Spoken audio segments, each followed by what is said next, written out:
ನಮಸ್ಕಾರ ಮುದ್ರಾ. ನಮಸ್ಕಾರ.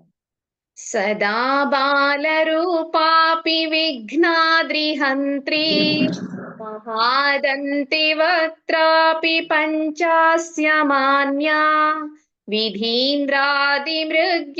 ಗಣೇಶಾಭಿಧಾಮೇ ವಿಧತ್ತಾಂ ಶ್ರಿಯಂ ಕಾಪಿ ಕಲ್ಯಾಣಮೂರ್ತಿಃ.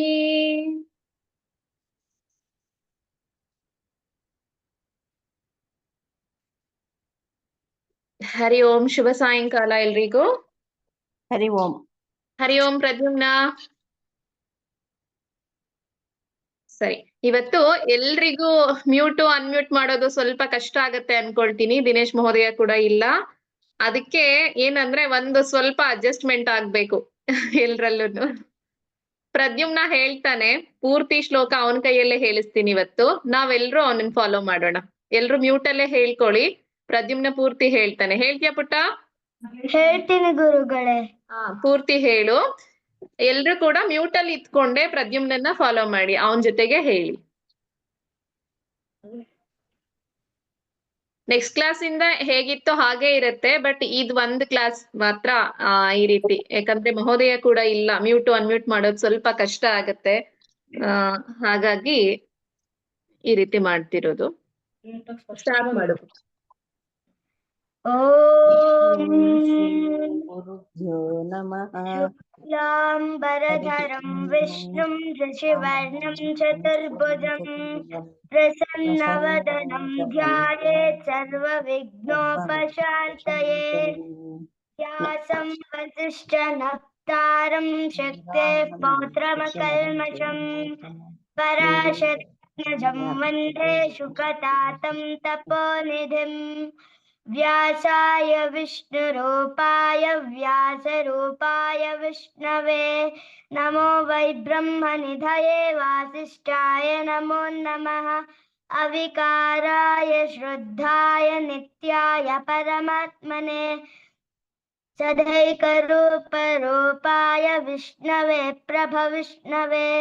ಓಂ ನಮೋ ವಿಷ್ಣವೇ ಪ್ರಭವಿಷ್ಣವೇ. ಶ್ರೀವೈಶಂಪಾಯನ ಉವಾಚ ಶ್ರುತ್ವಾ ಧರ್ಮಾನಶೇಷೇಣ ಪಾವನಾನಿ ಚ ಸರ್ವಶಃ ಯುಧಿಷ್ಠಿರಃ ಶಾಂತನವಂ ಪುನರೇವಾಭ್ಯಭಾಷತ. ಶ್ರೀಯುಧಿಷ್ಠಿರ ಉವಾಚ ಕಿಮೇಕಂ ದೈವತಂ ಲೋಕೆ ಕಿಂ ವಾಪ್ಯೇಕಂ ಪರಾಯಣಂ ಸ್ತುವಂತಃ ಕಂ ಕಮರ್ಚन्तಃ ಪ್ರಾಪ್ನುರ್ಮಾನವಾ ಶುಭಂ. ಕೋ ಧರ್ಮಃ ಸರ್ವಧರ್ಮಾಣಾಂ ಭವತಃ ಪರಮೋ ಮತಃ किं जपन्मुच्यते जन्तुर्जन्म संसारबन्धनात्. श्रीभीष्म उवाच जगत्प्रभुं देवदेवम् अनन्तं पुरुषोत्तमं स्तुवन्नाम सहस्रेण पुरुषः सततोत्थितः. तमेव चार्चयन् नित्यं भक्त्या पुरुषमव्ययं ध्यायन् स्तुवन्नमस्यं श्रेयजमानस्तमेव च. अनादिनिधनं विष्णुं सर्वलोकमहेश्वरं लोकाध्यक्षं स्तुवन्नित्यं सर्वदुःखातिगो भवेत्. ब्रह्मण्यं सर्वधर्मज्ञं लोकानां कीर्तिवर्धनं लोकनाथं महद्भूतं सर्वभूतभवोद्भवम्. एष मे सर्वधर्माणां धर्मोऽधिकतमो मतः यद्भक्त्या पुण्डरीकाक्षस्तवैरर्चेन नरः सदा. परमम्यो महत्तेजः परमम्यो महत्तपः परमम्यो महद्ब्रह्म परमम्यः परायणं. पवित्राणां पवित्रम्यो मङ्गलानां च मङ्गलम्. दैवतं देवतानां च भूतानां यो व्ययः पिता यतः सर्वाणि भूतानि भवन्त्यादियुगागमे. यस्मिंश्च प्रलयं यान्ति पुनरेव विवक्षये. तस्य लोकप्रधानस्य जगन्नाथस्य भूपते विष्णोर्नाम सहस्रं मे शृणु पापभयापहं. यानि नामानि गौणानि विख्यातानि महात्मनः ऋषिभिः परिगीतानि तानि वक्ष्यामि भूतये. ऋषिर्नाम्नां सहस्रस्य वेदव्यासो महामुनिः छन्दोनुष्टुप्तता देवो भगवान् देवकीसुतः. अमृतां शुद्भवो बीजं शक्तिर्देवकी नन्दनः त्रिसामा हृदयन्तस्य शान्त्यर्थे विनियुज्यते विष्णुं जिष्णुं महाविष्णुं प्रभविष्णुं महेश्वरम् अनेकरूपदैत्यान्तं नमामि पुरुषोत्तमम् अस्य श्री विष्णुर्दिव्यसहस्रनामस्तोत्रमहामन्त्रस्य श्रीवेदव्यासो भगवान् ऋषिः अनुष्टुप् छन्दः श्रीमहाविष्णुः परमात्मा श्रीमन्नारायणो देवता अमृतांशुद्भवो भानुरिति बीजं देवकीनन्दनसृष्टेति शक्तिः उद्भवः क्षोभणो देव इति परमो मन्त्रः शङ्खबृन्नन्दकी चक्रीति कीलकम् शार्ङ्गधन्वा गदाधर इत्यस्त्रं रथाङ्गपाणिरक्षोभ्य इति नेत्रं त्रिसामा सामगस्सामेति कवचम् आनन्दं परब्रह्मेति योनिः ऋतुः सुदर्शनः कालेति दिग्बन्धः श्रीविश्वरूप इति ध्यानं श्रीमहाविष्णुप्रीत्यर्थे श्रीविष्णोर्दिव्यसहस्रनाम पारायणे विनियोगः ध्यानम् क्षीरोदन्वत्प्रदेशे शुचिमणिविलसत्सैकते मौक्तिकानां माला क्लुप्तासनस्तस्फटिकमणिनिभान्मौक्तिकैर्मण्डिताङ्गः शुभ्रैरभ्रैरदभ्रैरुपरि विरचितैर्मुक्तपीयूषवर्षैः आनन्दीनुः पुणीयादरिनलिनगदा शङ्खपाणिर्मुकुन्दः भूपादौ यस्य नाभिर्वेदसुरनिलश्चन्द्रसूर्यो च नेत्रे कर्णावास शिरोद्योर्मुखमपि दहनो यस्य वास्तेयमब्धिः अन्तस्तं यस्य विश्वं सुरनरखगो भोगि गन्धर्वदैत्यैः चित्रं रम्यते तं त्रिभुवनवपुषं विष्णुमेशं नमामि ॐ नमो भगवते वासुदेवाय शान्ताकारं भुजगशयनं पद्मनाभं सुरेशं विश्वाधारं गगनसदृशं मेघवर्णं शुभाङ्गं लक्ष्मीकान्तं कमलनयनं योगिहृद्यानगम्यं वन्दे विष्णुं भवभयहरं सर्वलोकैकनाथं मेघश्यामं पीतकौशेयवासं श्रीवत्साङ्कं कौस्तुभोद्भासिताङ्गं पुण्योपेतं पुण्डरीकायताक्षं विष्णुं वन्दे सर्वलोकैकनाथम् नमः समस्तभूतानामादिभूताय भूभृते अनेकरूपरूपाय विष्णवे प्रभविष्णवे सशङ्खचक्रं सकिरीटकुण्डलं सपीतवस्त्रं सरसीरुहेक्षणं सहारवक्षस्थलशोभिकौस्तुभं नमामि विष्णुं शिरसा चतुर्भुजं छायायां पारिजातस्य हेमसिंहासनोपरि आसीनमम्बुदश्याममायताक्षमलङ्कृतं चन्द्राननं चतुर्बाहुं श्रीवत्साङ्कितवक्षसं रुक्मिणी सत्यभामाभ्यां सहितं कृष्णमाश्रये ॐ विश्वं विष्णुर्वषत्कारो भूतभव्यभवत्प्रभुः भूतकृद्भूतभृद्भावो भूतात्मा भूतभावनः भूतात्मा परमात्मा च मुक्तानां परमागतिः अव्ययः पुरुषः साक्षी क्षेत्रज्ञोऽक्षर एव च योगो योगविदां नेता प्रधानपुरुषेश्वरः नरसिंहः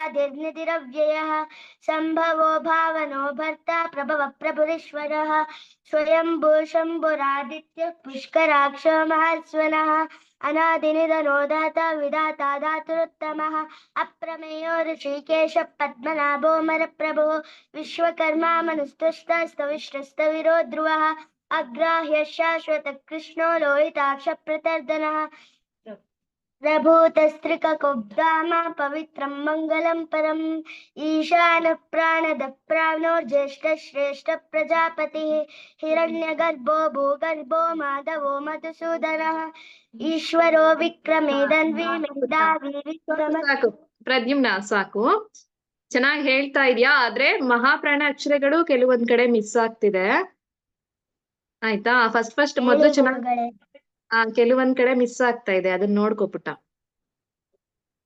ಸರಿನಾ ಗುಡ್ ಚೆನ್ನಾಗಿ ಹೇಳಿದೆ ಓಕೆ ಇವಾಗ ಮತ್ತೊಂದು ನೆಕ್ಸ್ಟ್ ಶ್ಲೋಕ ಇಲ್ಲಿವರೆಗೂ ಆಗಿತ್ತಲ್ವಾ ಮಾಧವೋ ಮಧುಸೂದನಃ ಅಲ್ಲಿವರೆಗೂ ನೋಡ್ಕೊಂಡಿದ್ವಿ ಈಗ ಮತ್ತೆ ಮುಂದಿನ ಶ್ಲೋಕಕ್ಕೆ ಹೋಗ್ಬೇಕು ಈಶ್ವರೋ ವಿಕ್ರಮೀ ಧನ್ವಿ ಯಾರಾದ್ರೂ ಒಬ್ರು ಅನ್ಮ್ಯೂಟ್ ಮಾಡ್ಕೊಳ್ಳಿ ಅನುಪಮಾ ಭಗಿನಿ ಅನುಪಮಾ ತಮ್ಮಣ್ಣ ಶಾಸ್ತ್ರಿ ಭಗಿನಿ ಅನ್ಮ್ಯೂಟ್ ಮಾಡ್ಕೊಳ್ಳಿ.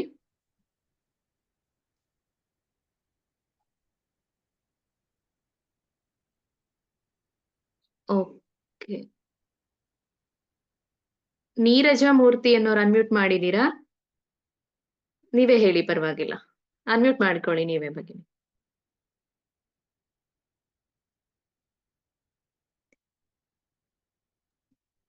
ಹರಿ ಓಂ, ಕೇಳಿಸ್ತಾ ಇದೆಯಾ ನನ್ ಹೇಳೋದು? ಭಗಿನಿ ನಾನ್ ಮಾಡಿದೀನಿ, ಮಾಡಿ ಹೇಳ್ಲಾ? ಕೇಳಿಸ್ತಾ ಇದೆ. ಹಾ, ಭಗಿನಿ? ಇವ್ರು ಮಾಡಿದ್ರು ಅನ್ಸತ್ತೆ. ಹಾ ಭಗಿನಿ ಹೇಳಿ. ಹೇಳ್ತೀನಿ ಭಗಿನಿ. ಈಶ್ವರೋ ವಿಕ್ರಮೀ ಧನ್ವಿ. ಈಶ್ವರೋ ವಿಕ್ರಮೀ ಧನ್ವಿ. 2 times ಹೇಳಿ ಭಗಿನಿ, 2 ಸಾರಿ ಹೇಳಿ. ಈಶ್ವರೋ ವಿಕ್ರಮೀ ಧನ್ವಿ. ಮೇಧಾವಿ ವಿಕ್ರಮಃ ಕ್ರಮಃ. ಮೇಧಾವಿ ವಿಕ್ರಮಃ ಕ್ರಮಃ. ಮೇಧಾವಿ, ವಿಕ್ರಮ ಧಾ ಮಹಾಪ್ರಾಣ ಇದೆ. ಮೇಧಾವಿ ವಿಕ್ರಮಃ ಕ್ರಮಃ. ಮೇಧಾವಿ ವಿಕ್ರಮಃ ಕ್ರಮಃ. ಮೇಧಾವಿ ವಿಕ್ರಮಃ ಕ್ರಮಃ. ಅನುತ್ತಮೋ ದುರಾಧರ್ಷ. ಅನುತ್ತಮೋ ದುರಾದರ್ಶ. ಮತ್ತೆ ಹೇಳಿ. ಅನುತ್ತಮೋ ದುರಾದರ್ಶ. ಕೃತಜ್ಞಃ ಕೃತಿರಾತ್ಮವಾನ್. ಕೃತಜ್ಞಃ ಕೃತಿರಾತ್ಮವಾನ್. ಕೃತಜ್ಞಃ ಕೃತಿರಾತ್ಮವಾನ್. ಮತ್ತೊಮ್ಮೆ ಹೇಳಿ ಭಗಿನಿ, ಪೂರ್ತಿ ಲೈನು. ಈಶ್ವರೋ ವಿಕ್ರಮೀ ಧನ್ವಿ ಮೇಧಾವಿ ವಿಕ್ರಮಃ ಕ್ರಮಃ. ಈಶ್ವರೋ ವಿಕ್ರಮೀ ಧನ್ವಿ ಮೇಧಾವಿ ವಿಕ್ರಮಃ ಕ್ರಮಃ. ಅನುತ್ತಮೋ ದುರಾಧರ್ಷ ಕೃತಜ್ಞಃ ಕೃತಿರಾತ್ಮವಾನ್. ಅನುತ್ತಮೋ ದುರಾದರ್ಶ ಕೃತಜ್ಞಃ ಕೃತಿರಾತ್ಮವಾನ್. ಓಕೆ ಭಗಿನಿ, ಧನ್ಯವಾದ. ಧನ್ಯವಾದ ಭಗಿನಿ. ಇವಾಗ ಈ ಒಂದು ಶ್ಲೋಕದಲ್ಲಿ ಎಷ್ಟು ನಾಮಗಳಿದೆ ಅನ್ನೋದನ್ನ ನೋಡೋಣ. ಇದುವರೆಗೂ 8 ಶ್ಲೋಕಗಳಾಗಿತ್ತು. ಈಗ 9ನೇ ಶ್ಲೋಕಕ್ಕೆ ಬಂದಿದ್ದೇವೆ. ಇದರಲ್ಲಿ ಈಶ್ವರೋ ವಿಕ್ರಮೀ ಧನ್ವಿ ಮೇಧಾವಿ ವಿಕ್ರಮಃ ಕ್ರಮಃ ಅನುತ್ತಮೋ ದುರಾಧರ್ಷ, ಅದಾದ್ಮೇಲೆ ಕ ಅಕ್ಷರ ಇದೆ ಅಲ್ವಾ, ಹಾಗಾಗಿ ಅಲ್ಲಿ ಹೆಚ್ಚು ಸೌಂಡ್ ಬರ್ಬೇಕು. ದುರಾದರ್ಶ, ದರ್ಶ ಹೆಚ್ಚು ಸೌಂಡ್ ಬರ್ಬೇಕು. ಕೃತಜ್ಞ ಕೃತಿರಾತ್ಮವಾನ್. ಓಕೆ, ಇದರಲ್ಲಿ ಎಷ್ಟು ನಾಮಗಳು ಬರುತ್ತೆ ಅಂತ ಇವಾಗ ನೋಡೋಣ. ನೋಟ್ ಮಾಡ್ಕೊಳ್ಳೋದಿದ್ರೆ ಮಾಡ್ಕೊಳ್ಳಿ. ಈಶ್ವರಃ ಮೊದಲನೇ ನಾಮ ಈಶ್ವರಃ. ವಿಕ್ರಮೀ ಧನ್ವಿ ಮೇಧಾವಿ ವಿಕ್ರಮಃ ಕ್ರಮಃ ಅನುತ್ತಮಃ ದುರಾಧರ್ಷಃ ಕೃತಜ್ಞಃ ಕೃತಿಃ ಆತ್ಮವಾನ್. ಆಯ್ತಲ್ವಾ? 11 ಹೆಸರುಗಳಿದೆ ಇದರಲ್ಲಿ. ಈಶ್ವರಃ ವಿಕ್ರಮಃ ಧನ್ವಿ ಮೇಧಾವಿ ವಿಕ್ರಮಃ ಕ್ರಮಃ ಅನುತ್ತಮಃ ದುರಾಧರ್ಷಃ ಕೃತಜ್ಞಃ ಕೃತಿಃ ಆತ್ಮವಾನ್. ಹೀಗೆ 11 ನಾಮಗಳು ಈ ಒಂದು ಶ್ಲೋಕದಲ್ಲಿ ಬರುತ್ತೆ. ಈಗ ಮೊದಲನೇ ನಾಮ ಈಶ್ವರಃ ಎಂಬಂತಹ ನಾಮದ ಅರ್ಥವನ್ನ ಈ ದಿನ ನಾವು ತಿಳ್ಕೊಳ್ಳೋಣ. ಇಲ್ಲಿ ಈಶ್ವರಃ ಅನ್ನೋದು ಈಗಾಗ್ಲೇ ಮತ್ತೊಂದು ಶ್ಲೋಕದಲ್ಲೂ ಕೂಡ, ಹಿಂದಿನ ಶ್ಲೋಕದಲ್ಲಿ ಬಂದಿತ್ತು. ಸಂಭವೋ ಭಾವನೋ ಭರ್ತ ಪ್ರಭವ ಪ್ರಭುರೀಶ್ವರಃ ಅಂತ ಕೇಳಿದ್ವಿ, ಹೌದಲ್ವಾ? ಅಲ್ಲೂ ಕೂಡ ಈಶ್ವರಃ ಅನ್ನೋ ನಾಮ ಬಂದಿತ್ತು. ಇಲ್ಲಿ ನಮ್ಗೆ ಸಾಮಾನ್ಯವಾಗಿ ಏನಂದ್ರೆ ಸಂಶಯ ಬರೋದುಂಟು. ಯಾಕಂದ್ರೆ ಈಶ್ವರ ಈಗ 1000 ನಾಮಗಳು ಅಂತ ಹೇಳಿ ಭಗವಂತನಿಗೆ ಹೇಳ್ತಾ ಇದೀವಿ ಅಂತಂದ್ರೆ ಆ ನಾಮಗಳು ಯಾಕೆ ಮತ್ತೆ ಮತ್ತೆ ರಿಪೀಟ್ ಆಗಿದೆ ಅಂತ ಸಂಶಯ ಬರಬಹುದು ನಮ್ಗೆ. ಒಂದೇ ನಾಮ 2-3 ಸಾರಿ ಬಂದಾಗ ಅದ್ ಹೇಗೆ 1000 ನಾಮಗಳಾಗತ್ತೆ? ಒಂದೊಂದು ನಾಮವೂ ಕೂಡ ಡಿಫ್ರೆಂಟ್ ಆಗಿರ್ಬೇಕಲ್ವಾ, ಒಂದೊಂದು ಹೆಸರುಗಳು ಕೂಡ ಬೇರೆ ಬೇರೆ ಆಗಿರ್ಬೇಕು. ಇಲ್ಲಿ ಯಾಕೆ ಒಂದೇ ರೀತಿ ಹೆಸರುಗಳು ಬಂದಿದೆ ಅಂತ ನಮಗ್ ಅನ್ಸ್ಬೋದು. ಇದಕ್ಕೆ ಸಾಕಷ್ಟು ಬಾರಿ ಕೂಡ ನಾವು ಹೇಳಿದೀವಿ. ಏನಂದ್ರೆ ಇಲ್ಲಿ ಬರ್ತಕ್ಕಂತಹ ಪ್ರತಿಯೊಂದು ನಾಮಗಳು ಕೂಡ ಭಗವಂತನ ನಾಮಗಳು, ಅದು ರೂಢ ನಾಮಗಳಲ್ಲ. ಯಾಕಂದ್ರೆ ನಮಗೆ ಇಟ್ಟಂತಹ ಹೆಸರುಗಳು ನಮ್ಮನ್ನ ಸಂಬೋಧನೆ ಮಾಡ್ಲಿಕ್ಕೋಸ್ಕರ, ಅಂದ್ರೆ ಏನೋ ಈಗ ಒಂದು ಹೇಮ ಅಂತಂದ್ರೆ ನಮ್ಮನ್ನ ಕರೆಯೋದಕ್ಕೋಸ್ಕರ ಇಟ್ಟಂತಹ ಹೆಸರು ಅಷ್ಟೇ ಅದು. ಆದ್ರೆ ಭಗವಂತನಿಗೆ ಅದು ರೂಢನಾಮ ಆಗಿರೋದಿಲ್ಲ, ಅದು ಲೌಕಿಕವಾದ ನಾಮಗಳಾಗಿರೋದಿಲ್ಲ, ಅದು ಅನ್ವರ್ಥ ನಾಮ ಆಗಿರುತ್ತೆ. ಅಂದ್ರೆ ಅವನ ಗುಣಗಳನ್ನ ಹೇಳುವಂತಹ ನಾಮಗಳದು. ಹಾಗಾಗಿ ಆ ಹೆಸರುಗಳು ಮತ್ತೆ ಮತ್ತೆ ರಿಪೀಟ್ ಆಗ್ತಾ ಇರತ್ತೆ. ಅದಕ್ಕೆ ಒಂದೊಂದು ನಾಮಕ್ಕೂ ಕೂಡ ಅವನ ಒಂದೊಂದು ಗುಣಗಳನ್ನ ನಾವಿಲ್ಲಿ ನೋಡ್ತಾ ಇರ್ತೀವಿ. ಹಾಗೆ ಪ್ರತಿಯೊಂದು ಕಥೆನೂ, ಈಗ ನಾವ್ ಯಾವುದೇ ಕಥೆಗಳನ್ನ ತಗೊಂಡ್ರೆ ಅದ್ರಲ್ಲಿ ಸಾಕಷ್ಟು ಕಥೆಗಳು ಎಲ್ರೂ ಕೇಳಿರ್ತೀರಾ. ಅದು ಮಹಾಭಾರತದಲ್ಲಾಗಿರ್ಬಹುದು, ರಾಮಾಯಣದಲ್ಲಾಗಿರ್ಬಹುದು, ಅಥವಾ ಭಾಗವತದಲ್ಲಾಗಿರ್ಬಹುದು. ಹೀಗೆ ಸುಮಾರು ಕಥೆಗಳನ್ನ ನಾವ್ ಅದಕ್ಕೆ ತಗೊಂಡು ಅದಕ್ಕೆ ಹೊಂದಿಸ್ಕೊಂಡು ಹೇಳ್ತಾ ಹೋಗ್ತೀವಿ. ಇಲ್ಲಿ ಎಲ್ಲಾ ಕಥೆಗಳು ಕೆಲವೊಂದು ಗೊತ್ತಿರೋ ಕಥೆಗಳೇ ಆಗಿರತ್ತೆ.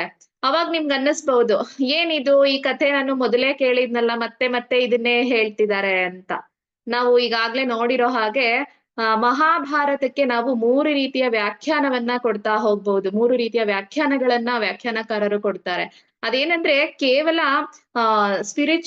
ಏನಂದ್ರೆ ಐತಿಹಾಸಿಕವಾಗಿ ಹಿಸ್ಟಾರಿಕಲ್ ಇಂಟರ್ಪ್ರಿಟೇಷನ್ ಅಂತ ನೋಡೋದಾದ್ರೆ ಗೀತೆಗೆ ಕೇವಲ ಅಲ್ಲಿ ಬರೀ ರಾಜಮನೆತನಗಳ ಬಗ್ಗೆ, 2 ರಾಜಮನೆತನ ಇತ್ತು, ಅಲ್ಲಿ ಕೌರವರಿಗೆ ಪಾಂಡವರಿಗೆ ಯುದ್ಧ ಆಯ್ತು ಅನ್ನೋದನ್ನ ಅಷ್ಟೇ ನಾವಲ್ಲಿ ಗಮನದಲ್ಲಿ ಇಟ್ಕೊಂಡು ನೋಡ್ಬೇಕಾಗತ್ತೆ. ಆದ್ರೆ ವಿಷ್ಣು ಸಹಸ್ರನಾಮ ಅಂತ ಬಂದಾಗ ಅಲ್ಲಿ ಏನು ಪ್ರತಿಯೊಂದು ಕ್ರಿಯೆ ಏನ್ ನಡೆಯುತ್ತೆ, ಪ್ರತಿಯೊಂದು ಘಟನೆಗಳು ಏನ್ ನಡೀತಾ ಇರತ್ತೆ, ಎಲ್ಲಾ ಸಿಚುಯೇಷನ್ಗಳಲ್ಲೂ ಕೂಡ ಭಗವಂತ ಯಾವ ರೀತಿ ಅವರ ಜೊತೆನಲ್ಲಿ ಇದ್ದ ಅನ್ನೋದನ್ನ, ಅಂದ್ರೆ ಗ್ಲೋರಿಯನ್ನ ಹೇಳ್ತಾ ಹೋಗುತ್ತೆ. ಭಗವಂತನ ವೈಭವವನ್ನ ಹೇಳೋದೇ ವಿಷ್ಣು ಸಹಸ್ರನಾಮ. ಹಾಗಾಗಿ ಇಲ್ಲಿ ಪ್ರತಿಯೊಂದು ನಾಮಕ್ಕೂ ಕೂಡ ನಾವು, ನೀವು ಕೇಳಿರೋ ಕಥೆಗಳನ್ನೇ ತಗೊಳ್ತಿರ್ತೀವಿ, ಆ ಕಥೆನಲ್ಲಿ ಯಾವ ರೀತಿ ಭಗವಂತನ ಒಂದು ಗುಣಗಳನ್ನ ವರ್ಣನೆ ಮಾಡುವಂಥದ್ದು, ಹೇಗೆ ಭಗವಂತ ಎಲ್ಲದರಲ್ಲೂ ಇದ್ದಾನೆ ಅಂತಂದ್ರೆ, ಯಾವುದೇ ಒಂದು ಘಟನೆ ನಡಿಬೇಕು ಅಂದ್ರೆ ಅದಕ್ಕೆ ಅದರ ಹಿಂದೆ ಭಗವಂತನ ಪ್ರೇರಣೆ ಇರುತ್ತೆ ಅನ್ನೋದನ್ನ, ಯಾವ ರೀತಿ ಅದು ಆಧ್ಯಾತ್ಮಿಕತೆಗೆ ಯಾವ ರೀತಿ, ಹೇಗೆ ಭಗವಂತನ ವೈಭವವನ್ನ ಅದರಲ್ಲಿ ತಿಳ್ಕೊಳ್ಳೋದು ಹೇಗೆ ಅಂತ ಅನ್ನೋದೇ ಈ ಒಂದು ವಿಷ್ಣು ಸಹಸ್ರನಾಮದಲ್ಲಿ ನಾವು ಅರ್ಥ ಚಿಂತನೆಯನ್ನ ಮಾಡ್ತಾ ಇರೋದು. ಈಗ ಮೊದಲನೇ ನಾಮ ಬಂದು ಈಶ್ವರಃ ಅಂತಂದ್ರೆ ಸರ್ವಶಕ್ತಿ ಸಂಪನ್ನ ಅಂತ ಅನ್ನೋದು ಇದರ ಅರ್ಥ. ಈಶ್ವರಃ ಅಂದ್ರೆ ಸರ್ವಶಕ್ತಿಮತ್ತಯ ಈಶ್ವರಃ ಅಂದ್ರೆ ಸರ್ವಶಕ್ತಿ ಸಂಪನ್ನನಾದಂಥವನು. ಭಗವಂತ ಎಲ್ಲಾ ಶಕ್ತಿಗಳನ್ನ ಉಳ್ಳಂತವನು. ಅವನಿಗೆ ಯಾವುದು ಕೂಡ ಅವನಿಂದ ಸಾಧ್ಯ ಇಲ್ಲ ಅಂತ ಹೇಳೋದಕ್ಕೆ ಆಗೋದೇ ಇಲ್ಲ. ಎಲ್ಲವನ್ನ ಕೂಡ ಬಲ್ಲಂತವನು ಭಗವಂತ, ಸರ್ವಶಕ್ತ ಅವನು. ಹಾಗಾಗಿ ಅವನನ್ನ ಈಶ್ವರಃ ಅಂತ ಹೇಳ್ತಾರೆ. ಇನ್ನು ಇದಕ್ಕೆ ಅಂದ್ರೆ ನಾವ್ ಯಾವುದೇ ಒಂದು ಕರ್ಮಗಳನ್ನ ಮಾಡ್ಬೇಕಾದ್ರೂ ಕೂಡ ಭಗವದರ್ಪಣಾ ಭಾವನೆಯಿಂದ ನಾವು ಮಾಡ್ತಾ ಹೋಗ್ತೀವಿ. ಅಂದ್ರೆ ಭಗವಂತನ ಕೈಲಿ ಯಾವುದೂ ಕೂಡ ಸಾಧ್ಯ ಇಲ್ಲ, ಇದಾಗೋದಿಲ್ಲ ಅಂತ ಹೇಳೋದಕ್ ಬರೋದಿಲ್ಲ. ಯಾಕಂದ್ರೆ ಪ್ರತಿಯೊಂದು ಎಲ್ಲಾ ಕೆಲಸಗಳನ್ನು ಕೂಡ ಎಲ್ಲವನ್ನೂ ತಾನು ನಿಭಾಯಿಸ್ತಾ ಹೋಗ್ತಾನೆ. ಸರ್ವಶಕ್ತಿ ಸಂಪನ್ನನಾಗಿ ಅವನು ಇದ್ದಾನೆ. ಇದಕ್ಕೆ ಒಂದು ಏನು ಅಂದ್ರೆ ಮಹಾಭಾರತದಲ್ಲಿ, ಭಾಗವತದಲ್ಲಿ ಬರುವಂತಹ ಒಂದು ಘಟನೆಯನ್ನೇ ಕೂಡ ನಾವು ಇಲ್ಲಿ ಉದಾಹರಣೆಯಾಗಿ ತಗೊಳ್ಬಹುದು. ಅದೇನಂದ್ರೆ ದೇವತೆಗಳಿಗೂ ಮತ್ತೆ ದಾನವರಿಗೂ ರಾಕ್ಷಸರಿಗೂ ಯುದ್ಧ ಆಗಿರುತ್ತೆ. ಆ ಯುದ್ಧ ಆದಂತ ಸಂದರ್ಭದಲ್ಲಿ ದೇವತೆಗಳು ಗೆದ್ದಿರ್ತಾರೆ ಯುದ್ಧದಲ್ಲಿ. ಆಗ ಇಂದ್ರನಿಗೆ ಅಹಂಕಾರ ಬರೋದಕ್ಕೆ ಶುರುವಾಗತ್ತೆ. ಯುದ್ಧದಲ್ಲಿ ನಾವೇ ಗೆದ್ದಿದ್ದು, ನಮ್ಮಿಂದನೇ ಯುದ್ಧ ಗೆಲ್ಲೋದಕ್ಕೆ ಸಾಧ್ಯ ಆಗಿದ್ದು ಅಂತ ಹೇಳಿ ಅಹಂಕಾರ ಬಂದಿರತ್ತೆ. ಆ ಸಮಯದಲ್ಲಿ ನಾರಾಯಣ ತನ್ನ ಅವತಾರವನ್ನ ಬದಲಾಯಿಸ್ಕೊಂಡು, ತನ್ನ ವೇಷವನ್ನ ಬದಲಾಯಿಸ್ಕೊಂಡು ಅಲ್ಲಿ ಇಂದ್ರನ ಬಳಿ ಬರ್ತಾನೆ. ಇಂದ್ರನ ಬಳಿ ಬಂದು ಎಲ್ಲ ಯುದ್ಧವನ್ನ ನಾನೇ ಗೆದ್ದಿದ್ದು ಅನ್ನೋ ಅಹಂಕಾರ ಇಂದ್ರನಲ್ಲಿ ಇರುತ್ತಲ್ಲ, ಹಾಗಾಗಿ ಅಲ್ಲಿ ಒಂದು ಹುಲ್ಕಡ್ಡಿಯನ್ನ ಇಡ್ತಾನೆ. ಹುಲ್ಕಡ್ಡಿಯನ್ನ ಇಟ್ಬಿಟ್ಟು ಇದನ್ನ ನೀನು ಅಲುಗಾಡ್ಸು ಅಂತ ಹೇಳಿ ಇಂದ್ರನಿಗೆ ಹೇಳ್ತಾನೆ. ಅದಕ್ಕೆ ಇಂದ್ರ ಹೇಳ್ತಾನೆ, ಇದಕ್ಕೆ ನಾನು ಬೇಕಾಗಿಲ್ಲ, ಕೇವಲ ಅಗ್ನಿ ವಾಯು ವರುಣ ಇವ್ರು ಇರ್ತಾರಲ್ವಾ, ಇವರೇ ಮಾಡಬಲ್ಲರು ಅಂತ ಹೇಳಿ ಅಗ್ನಿದೇವನಿಗೆ ಹೇಳ್ತಾನೆ, ಅದನ್ನ ನೀನ್ ಹೋಗಿ ಮಾಡು ಅಂತ ಹೇಳ್ಬಿಟ್ಟು. ಆದ್ರೆ ಆ ಹುಲ್ಕಡ್ಡಿಯನ್ನ ಅಗ್ನಿದೇವನಿಗೆ ಅಲುಗಾಡ್ಸೋದಕ್ಕೂ ಕೂಡ ಆಗೋದಿಲ್ಲ. ಅದನ್ನ ಸುಟ್ಟಾಕ್ಲಿಕ್ ನೋಡ್ತಾನೆ, ಅದು ಕೂಡ ಅವನಿಂದ ಸಾಧ್ಯ ಆಗೋದಿಲ್ಲ. ವಾಯುದೇವನಿಗೆ ಬರೋದಕ್ಕೆ ಹೇಳ್ತಾನೆ. ವಾಯುನು ಕೂಡ ಅದನ್ನ ಏನು ಮಾಡೋದಕ್ಕಾಗಲ್ಲ. ಬಿರುಗಾಳಿ ಬಂದ್ರು ಕೂಡ ಅದನ್ನ ಅಲುಗಾಡ್ಸೋದಕ್ಕೆ ಸಾಧ್ಯ ಆಗ್ತಿರೋದಿಲ್ಲ. ಹಾಗೆ ವರುಣ ಬಂದು ಹೆಚ್ಚು ಮಳೆ ಸುರಿಸಿದ್ರು ಕೂಡ ಅವನಿಂದ ಎಷ್ಟು ಮಳೆ ಸುರಿಸಿದ್ರು ಕೂಡ ಅವನಿಗೆ ಆ ಹುಲ್ಕಡ್ಡಿಯನ್ನ ಅಲುಗಾಡ್ಸೋದಕ್ಕೆ ಸಾಧ್ಯ ಆಗ್ತಿರೋದಿಲ್ಲ. ಆಗ ಸ್ವತಃ ಇಂದ್ರದೇವನೇ ಬರ್ತಾನೆ. ಇಂದ್ರದೇವ ಬಂದ್ರು ಕೂಡ ಅವನಿಂದಲೂ ಕೂಡ ಆ ಹುಲ್ಕಡ್ಡಿಯನ್ನ ಅಲುಗಾಡ್ಸ್ಲಿಕ್ ಸಾಧ್ಯ ಆಗಲ್ಲ. ಆಗ ಅವನು ಕೇಳ್ತಾನೆ, ಯಾರ್ ನೀನು? ಯಾಕೆ ಇದು ಅಂದ್ರೆ ಆ ಯುದ್ಧವನ್ನ, ದೇವದಾನವರ ಯುದ್ಧವನ್ನ ಗೆದ್ದಂತ ನನಗೆ ಒಂದು ಹುಲ್ಕಡ್ಡಿಯನ್ನ ಅಲುಗಾಡ್ಸೋಕ್ ಆಗ್ತಾ ಇಲ್ಲ ಅಂತ ಅಂದ್ಮೇಲೆ ನೀನ್ ಯಾರೋ ಸಾಮಾನ್ಯ ಮನುಷ್ಯನಲ್ಲ ನೀನು ಅಂತ ಹೇಳಿ ಇಂದ್ರದೇವನಿಗೆ ಗೊತ್ತಾಗತ್ತೆ ಅದು ಸಾಕ್ಷಾತ್ ಭಗವಂತ ಅಂತ ಹೇಳಿ. ಅವಾಗ ಗೊತ್ತಾಗತ್ತೆ ಅವನಿಗೆ ಭಗವಂತನ ಒಂದು ಆಜ್ಞೆ ಇಲ್ದೇನೆ, ಭಗವಂತನ ಅವನ ಒಂದು ಪ್ರೇರಣೆ ಇಲ್ದೇನೆ ಒಂದು ಹುಲ್ಕಡ್ಡಿ ಕೂಡ ಅಲುಗಾಡೋದಿಕ್ಕೆ ಸಾಧ್ಯ ಇಲ್ಲ ಅಂತ. ಅದಕ್ಕೆ ಹೇಳೋದು ತೃಢಮಪಿ ನಾ ಚಲತಿ ತೇನ ವಿನಾ ಅಂತ. ಅಂದ್ರೆ ಅವನು ಸರ್ವಶಕ್ತ, ಅವನು ಪ್ರತಿಯೊಂದನ್ನು ಮಾಡಬಲ್ಲಂತಹ ಸಾಮರ್ಥ್ಯ ಉಳ್ಳವನು ಭಗವಂತ. ಅವನಿಲ್ದೇನೆ ಯಾವುದು ಕೂಡ ಆಗೋದಕ್ಕೆ ಸಾಧ್ಯನೇ ಇಲ್ಲ ಅಂತ ಅನ್ನೋದು ಈ ಈಶ್ವರತ್ವ ಭಾವವನ್ನ ಇಲ್ಲಿ ನಮಗೆ ತೋರಿಸುತ್ತೆ. ಒಂದು ಕಥೆಯನ್ನ ಹೇಳ್ಬೇಕು ಅಂತಂದ್ರೆ, ಇದೇ ನಾಮಕ್ಕೆ ಒಬ್ಬ ವ್ಯಕ್ತಿ ಇರ್ತಾನೆ. ಅವನಿಗೆ ಸಾಮಾನ್ಯವಾಗಿ ಲೌಕಿಕ ಪ್ರಪಂಚದಲ್ಲಿ ಯಾವುದೇ ಆಸೆಗಳು ಇರೋದಿಲ್ಲ ಅವನಿಗೆ. ಅವನೇನ್ ಮಾಡ್ತಾನೆ, ಒಂದು ದಿನ ಹೀಗೆ ಒಂದು ನದಿಯ ಹತ್ರ ಬಂದು ಕುಳಿತುಕೊಂಡಿರ್ತಾನೆ. ಸುಮ್ನೆ ಹಾಗೆ ನದಿಗಳಲ್ಲಿ ನೀರು ಹರಿತಾ ಇರೋದನ್ನ ನೋಡ್ತಾ ಕುತ್ಕೊಂಡಿರ್ತಾನೆ. ಅದೇ ಸಮಯಕ್ಕೆ ಒಂದು ದೇಹ ಅಂದ್ರೆ ಒಂದು ಮುಖ ಅವನ ಮುಂದೆ ಬಂದು ನಿಲ್ಲುತ್ತೆ. ನಿಂತಾಗ ಆ ಮುಖ ಹೇಳುತ್ತೆ, ನಿನಗೆ ನಾನು ಅಂದ್ರೆ ನಿನ್ನ ಜೀವನದಲ್ಲಿ ಯಾವ ರೀತಿ ಉನ್ನತ ಮಟ್ಟಕ್ಕೆ ಏರ್ಬೇಕು ಅನ್ನೋದನ್ನ ನಾನ್ ನಿನಗೆ ಹೇಳ್ತೀನಿ. ಹಾಗಾಗಿ ಅಂದ್ರೆ ಅವನು ಅಷ್ಟಾಗಿ ಶ್ರೀಮಂತನೂ ಆಗಿರೋದಿಲ್ಲ, ಸಾಮಾನ್ಯ ಮನುಷ್ಯನಾಗಿರ್ತಾನೆ. ಅಂದ್ರೆ ಎಷ್ಟು ಬೇಕೋ ಅಷ್ಟೇ ಅವನ ಹತ್ರ, ಅಂದ್ರೆ ಆ ದಿನಕ್ಕೆ ತಿನ್ನೋದು ಏನ್ ಬೇಕೋ ಅದಷ್ಟೇ ಇರುತ್ತೆ. ಅತಿಯಾಗಿ ಅವನಿಗೆ ಆಸೆಗಳು ಕೂಡ ಇರೋದಿಲ್ಲ. ಅವಾಗ ಆ ಮುಖ ಹೇಳುತ್ತೆ, ನಿನಗೆ ಈ ರೀತಿ ಒಂದು ಉನ್ನತ ಸ್ಥಾನಕ್ಕೆ ಏರೋದಕ್ಕೆ ನಾನು ನಿನಗೆ ದಾರಿಯನ್ನ ತೋರಿಸ್ತೀನಿ. ನೀನು ನಾಳೆ ಇದೇ ಜಾಗಕ್ಕೆ ಮತ್ತೆ ಇಲ್ಲೇ ಬಂದು ಕೂರ್ಬೇಕು ಅಂತ ಹೇಳಿರುತ್ತೆ. ಸರಿ, ಅವನು ಮಾರನೇ ದಿನ ಅದು ಹೇಳ್ದಾಗೇನೆ ಬರ್ತಾನೆ ಅಲ್ಲಿಗೆ. ಬಂದಾಗ ಅದು ಹೇಳುತ್ತೆ, ಈಗ್ಲೇ ನೀನು ಹಾಕೊಂಡಿರುವಂತಹ ಎಲ್ಲಾ ವಸ್ತ್ರಗಳನ್ನ ಕಳಚ್ಬಿಟ್ಟು ಈ ನದಿಯಲ್ಲಿ ಹಾರ್ಬೇಕು ಅಂತ ಹೇಳುತ್ತೆ. ಅವನು ಆ ಮುಖವನ್ನ ಸಂಪೂರ್ಣವಾಗಿ ನಂಬಿಟ್ಟಿರ್ತಾನೆ. ಹಾಗಾಗಿ ಅದು ಹೇಳ್ದಾಗೇನೆ ಆ ನೀರಲ್ಲಿ ತನ್ನ ವಸ್ತ್ರಗಳನ್ನೆಲ್ಲ ಬಿಚ್ಚಿಟ್ಟು ನೀರಿನಲ್ಲಿ ಹಾರ್ತಾನೆ. ಅಲ್ಲಿ ಅಂದ್ರೆ ಆ ನದಿಯ ಪ್ರವಾಹ ತುಂಬಾ ಹೆಚ್ಚಾಗೇ ಇರುತ್ತೆ. ಅವನು ಆ ನದಿಯಲ್ಲಿ ತೇಲ್ಕೊಂಡು, ಆ ಪ್ರವಾಹದಲ್ಲಿ ತೇಲ್ಕೊಂಡು ಒಬ್ಬ ಮೀನುಗಾರನ ಬಲೆಗೆ ಹೋಗಿ ಸಿಕ್ಕಾಕೊಳ್ತಾನೆ. ಆಗ ಆ ಮೀನುಗಾರನ ಜೊತೆಗೆ ಆ ಮುಖ ಮತ್ತೆ ಹೇಳತ್ತೆ, ಅವನ ಜೊತೆ ನೀನು 6 ತಿಂಗಳು ಇಲ್ಲೇ ಉಳ್ಕೋ ಅಂತ ಹೇಳಿ. ಸರಿ ಅಂದ್ಬಿಟ್ಟು ಅವನು ಹೇಳ್ದಾಗೇನೆ 6 ತಿಂಗಳು ಆ ಮೀನುಗಾರನ ಜೊತೆನಲ್ಲೇ ಅವನು ಉಳ್ಕೊಳ್ತಾನೆ. ಅವಾಗ ಅವನ ಜೊತೆನಲ್ಲಿ ಸೇರ್ಕೊಂಡು ಹೇಗೆ ಆ ಮೀನುಗಳ ಬಗ್ಗೆ ಮೀನಿನ ಮಾರಾಟದ ಬಗ್ಗೆ ಎಲ್ಲ ಜ್ಞಾನವೂ ಕೂಡ ಅವನಿಗೆ ತಿಳ್ಕೊಳ್ತಾನೆ. ಅವನ ನಂಬಿಕೆಗೂ ಕೂಡ ಅರ್ಹನಾಗ್ತಾನೆ. ಹಾಗಾಗಿ ಅವನ ಜೊತೆಯಲ್ಲೇ 6 ತಿಂಗಳುಗಳ ಕಾಲ ಉಳ್ಕೊಂಡಿರ್ತಾನೆ. ಆಮೇಲೆ ಅದಾದ ನಂತರ ಒಂದ್ ರಾತ್ರಿ ಬಂದು ಮತ್ತೆ ಆ ಮುಖ ಹೇಳತ್ತೆ, ನೀನು ಬೆಳಗಾಗೋದ್ರೊಳಗೆ ಇಲ್ಲಿಂದ ಹೊರಡ್ಬೇಕು ನೀನು ಅಂತ ಹೇಳತ್ತೆ. ಸರಿ, ಅವನು ಆಗ್ಲೂ ಕೂಡ ಏನು ಯೋಚಿಸೋದಿಲ್ಲ.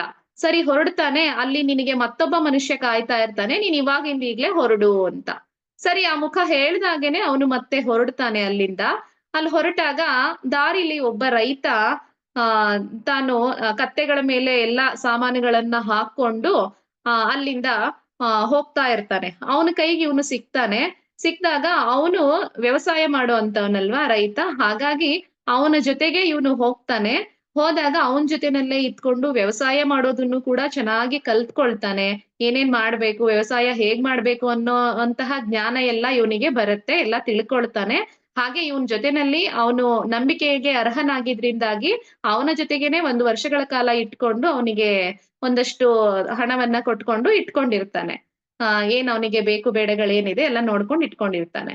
ಸರಿ, ಇದೆಲ್ಲವೂ ಆಯ್ತು. ಈಗ ಮತ್ತೆ ಆ ಮುಖ ಬರುತ್ತೆ, ಮುಖ ಕಾಣಿಸ್ಕೊಳ್ಳುತ್ತೆ ಮತ್ತೆ ಬಂದು ಮತ್ತೆ ಹೇಳುತ್ತೆ ಆ ಮುಖ, ಅಂದ್ರೆ ನೀನ್ ಇವಾಗಿಂದ ಈಗ್ಲೇ ಇಲ್ಲಿಂದ ಹೊರಡ್ಬೇಕು ಅಂತ, ಉತ್ತರ ದಿಕ್ಕಿಗೆ ಹೋಗು ನೀನ್ ಇಲ್ಲಿಂದ. ಅಲ್ಲಿ ನಿನಗೆ ನೀನು ಹೋಗ್ಬಿಟ್ಟು ಚರ್ಮದ ವ್ಯಾಪಾರವನ್ನ ಮಾಡು, ನಿನಗೆ ಸಾಕಷ್ಟು ಹಣ ಅದರಿಂದ ದೊರಕುತ್ತೆ ಅಂತ ಹೇಳುತ್ತೆ. ಅವನು ಪೂರ್ತಿಯಾಗಿ ಆ ಮುಖವ ಏನ್ ಹೇಳುತ್ತೋ ಅದನ್ನೇ ಮಾಡ್ತಿರ್ತಾನಲ್ವಾ, ಹಾಗಾಗಿ ಆ ಮುಖ ಮತ್ತೆ ಏನ್ ಹೇಳುತ್ತೋ ಅದನ್ನೇ ಮಾಡೋದಕ್ಕೋಸ್ಕರ ಅದು ಹೇಳ್ದಾಗೇನೆ ಅವನು ಅಲ್ಲಿಂದ ಹೊರಡ್ತಾನೆ. ಅಲ್ಲಿ ಹೋಗ್ಬಿಟ್ಟು ಚರ್ಮದ ವ್ಯಾಪಾರವನ್ನ ಶುರು ಮಾಡ್ತಾನೆ. ತುಂಬಾ ಚೆನ್ನಾಗಿ ವ್ಯಾಪಾರ ನಡೆಯುತ್ತೆ, ಸಾಕಷ್ಟು ಹಣವನ್ನು ಕೂಡ ಗಳಿಸ್ತಾನೆ, ಸಾಕಷ್ಟು ಶ್ರೀಮಂತನಾಗಿ ಇರ್ತಾನೆ. ಇದೆಲ್ಲ ಆದ್ರೂನು ಕೂಡ, ಇಷ್ಟೆಲ್ಲ ಆದ್ರೂನು ಕೊನೆಗೆ ಮತ್ತೆ ಇನ್ನೊಂದು ದಿನ ಆ ಮುಖ ಬಂದು ಹೇಳುತ್ತೆ, ಇವಾಗಿಂದ ಈಗ್ಲೇ ನಿನ್ ಹತ್ರ ಏನಿದೆಯೋ ಅದೆಲ್ಲವನ್ನು ಕೂಡ ಮಾರ್ಬಿಟ್ಟು, ಅಂದ್ರೆ ಇಷ್ಟು ಸಂಪತ್ತು ಗಳಿಸಿದ್ನಲ್ಲ ಇಷ್ಟು ದಿನ, ಅದೆಲ್ಲವನ್ನ ಮಾರಿ ನೀನು ಇವಾಗಿಂದ ಈಗ್ಲೇ ಆ ಎಲ್ಲಾ ಹಣವನ್ನ ದೇವರ ಹುಂಡಿಯಲ್ಲಿ ಹಾಕ್ಬಿಟ್ಟು ಇಲ್ಲಿಂದ ಹೊರಡ್ಬೇಕು ಅಂತ ಹೇಳ್ತಾನೆ. ಸರಿ ಅಂದ್ಬಿಟ್ಟು ಅವನು ಅದಕ್ಕೆ ಯಾವಾಗ್ಲೂ ಅವನು ಮನ್ನಣೆ ಕೊಡೋದ್ರಿಂದ ಆ ಅದ್ರ ಮಾತಿಗೆ ಅವನು ಇದಕ್ಕೂ ಕೂಡ ಒಪ್ಕೊಂಡು ಸರಿ ಆಯ್ತು ಅಂತ ಹೇಳಿ ಹೊರಡೋದಕ್ಕೆ ಶುರು ಮಾಡ್ತಾನೆ. ಎಲ್ಲವನ್ನ ಮಾರಿ ಅದನ್ನ ದೇವರ ಹುಂಡಿಯಲ್ಲಿ ಹಾಕ್ಬಿಟ್ಟು ಎಲ್ಲಾ ಹಣವನ್ನ ಅಲ್ಲಿಂದ ಹೊರಟು ಬಿಡ್ತಾನೆ. ಅಲ್ಲಿ ಹೋದಾಗ ಅಲ್ಲಿ ಒಬ್ಬ ವ್ಯಾಪಾರಿ ಸಿಗ್ತಾನೆ ಅಂತ ಹೇಳಿರ್ತಾರೆ. ಅವನೊಬ್ಬ ವ್ಯಾಪಾರ ಮಾಡಿಕೊಂಡು ಕಾಲ ಕಳೀತಾ ಇರುವಂತಹ ವ್ಯಾಪಾರಿ. ಅವನಿಗೆ ಲೌಕಿಕವಾಗಿ ಯಾವುದೇ ಬಯಕೆಗಳೇನ್ ಇರೋದಿಲ್ಲ. ಅಂದ್ರೆ ಆ ವ್ಯಾಪಾರ ಅನ್ನೋದು ಕೇವಲ ಒಂದು ನಿಮಿತ್ತ ಮಾತ್ರ ಆಗಿರುತ್ತೆ. ಅಂದ್ರೆ ಜೀವನೋಪಾಯಕ್ಕಾಗಿ ಅವನು ಅದನ್ನ ಆಧರಿಸಿರ್ತಾನೆ ಅಷ್ಟೇನೆ. ಅದು ಬಿಟ್ರೆ ಅವನು ಆಧ್ಯಾತ್ಮಿಕವಾಗಿ ತುಂಬಾ ಒಂದು ತಿಳಿದಂತವನು ಆಗಿರ್ತಾನೆ. ಆ ವ್ಯಕ್ತಿ ಜೊತೆ ಇವನು ಹೋಗಿ ಸೇರಿದಾಗ ಇವನಿಗೂ ಕೂಡ ಆಧ್ಯಾತ್ಮದಲ್ಲಿ ಆಸಕ್ತಿ ಬರ್ತಾ ಹೋಗುತ್ತೆ. ಅವನ್ ಜೊತೆ ಸೇರ್ಕೊಂಡು ಚೆನ್ನಾಗ್ ತಿಳ್ಕೊಳ್ತಾನೆ ಎಲ್ಲಾನು. ಮತ್ತೆ ಅವನ ಮಾತುಗಳನ್ನ ಕೇಳ್ತಾ ಕೇಳ್ತಾ ಇವನು ಕೂಡ ತುಂಬಾ ಚೆನ್ನಾಗ್ ಮಾತಾಡೋದನ್ನ ಕಲಿತಾನೆ. ತುಂಬಾ ವಿಷಯಗಳನ್ನ ತಿಳ್ಕೊಳ್ತಾ ಹೋಗ್ತಾನೆ. ಹೇಗೆ ಅಂದ್ರೆ ಅವನ ಮಾತುಗಳನ್ನ ಕೇಳೋದಕ್ಕೆ ಜನಸಮೂಹವೇ ಬರ್ತಾ ಇರತ್ತೆ. ಅಷ್ಟು ಚೆನ್ನಾಗ್ ಮಾತಾಡೋದನ್ನ ಕಲ್ತಿರ್ತಾನೆ. ಹಾಗೆ ಅವ್ನ್ ಹೇಳೋದೆಲ್ಲ ನಿಜ ಆಗ್ತಾ ಹೋಗ್ತಿರತ್ತೆ. ಅವನ್ ಏನು ಅಂದ್ರೆ ಈ ಒಂದು ವಿಷಯವನ್ನ ಕೇಳಿ ಅವನ ಬಗ್ಗೆ ತಿಳ್ಕೊಳ್ತಾ ಹೋದ ಹಾಗೆ, ಅಂದ್ರೆ ಅವನ ಹಿನ್ನೆಲೆ ಏನು ಅಂತ ಎಲ್ಲಾರು ಕೂಡ ತಿಳಿಯೋದಕ್ಕೆ ಶುರು ಮಾಡ್ತಾರೆ. ಆ ತರ ಮಾಡಿದಾಗ ಅವ್ರಿಗೆ ಅನ್ಸುತ್ತೆ ಇವನೊಬ್ಬ ಮೀನುಗಾರ ಆಗಿದಂತವನು, ಮತ್ತೆ ಅದರಿಂದ ನೆಕ್ಸ್ಟ್ ರೈತರ ಕುಟುಂಬದಲ್ಲಿ ಇದ್ದಂತವನು, ಅಲ್ಲಿಂದ ತಾನು ಸಂಪಾದನೆ ಮಾಡಿದಂತಹ ಎಲ್ಲವನ್ನೂ ಕೂಡ ತ್ಯಾಗ ಮಾಡಿ ಎಲ್ಲವನ್ನ ದೇವರ ಹುಂಡಿಯಲ್ಲಿ ಹಾಕಿ ಇಲ್ಲಿ ಬಂದು ಇದಾನೆ ಅಂತಂದ್ರೆ, ಈಗ ಈ ರೀತಿ ವೈರಾಗ್ಯವನ್ನ ಸಂಪಾದಿಸ್ಕೊಂಡು ಆಧ್ಯಾತ್ಮಿಕತೆಯಲ್ಲಿ ಇವನು ಇದಾನೆ ಅಂದ್ರೆ ಇವನು ದೊಡ್ಡ ಸಂತನೇ ಇರ್ಬೇಕು ಅಂತ ಹೇಳಿ ಅವನ ಬಗ್ಗೆ ಸಾಕಷ್ಟು ಪುಸ್ತಕಗಳನ್ನ ಬರೆಯೋದು, ಎಲ್ಲ ಅವನ ಕೀರ್ತಿ ಎಲ್ಲಾ ಕಡೆ ಹರಡುತ್ತೆ.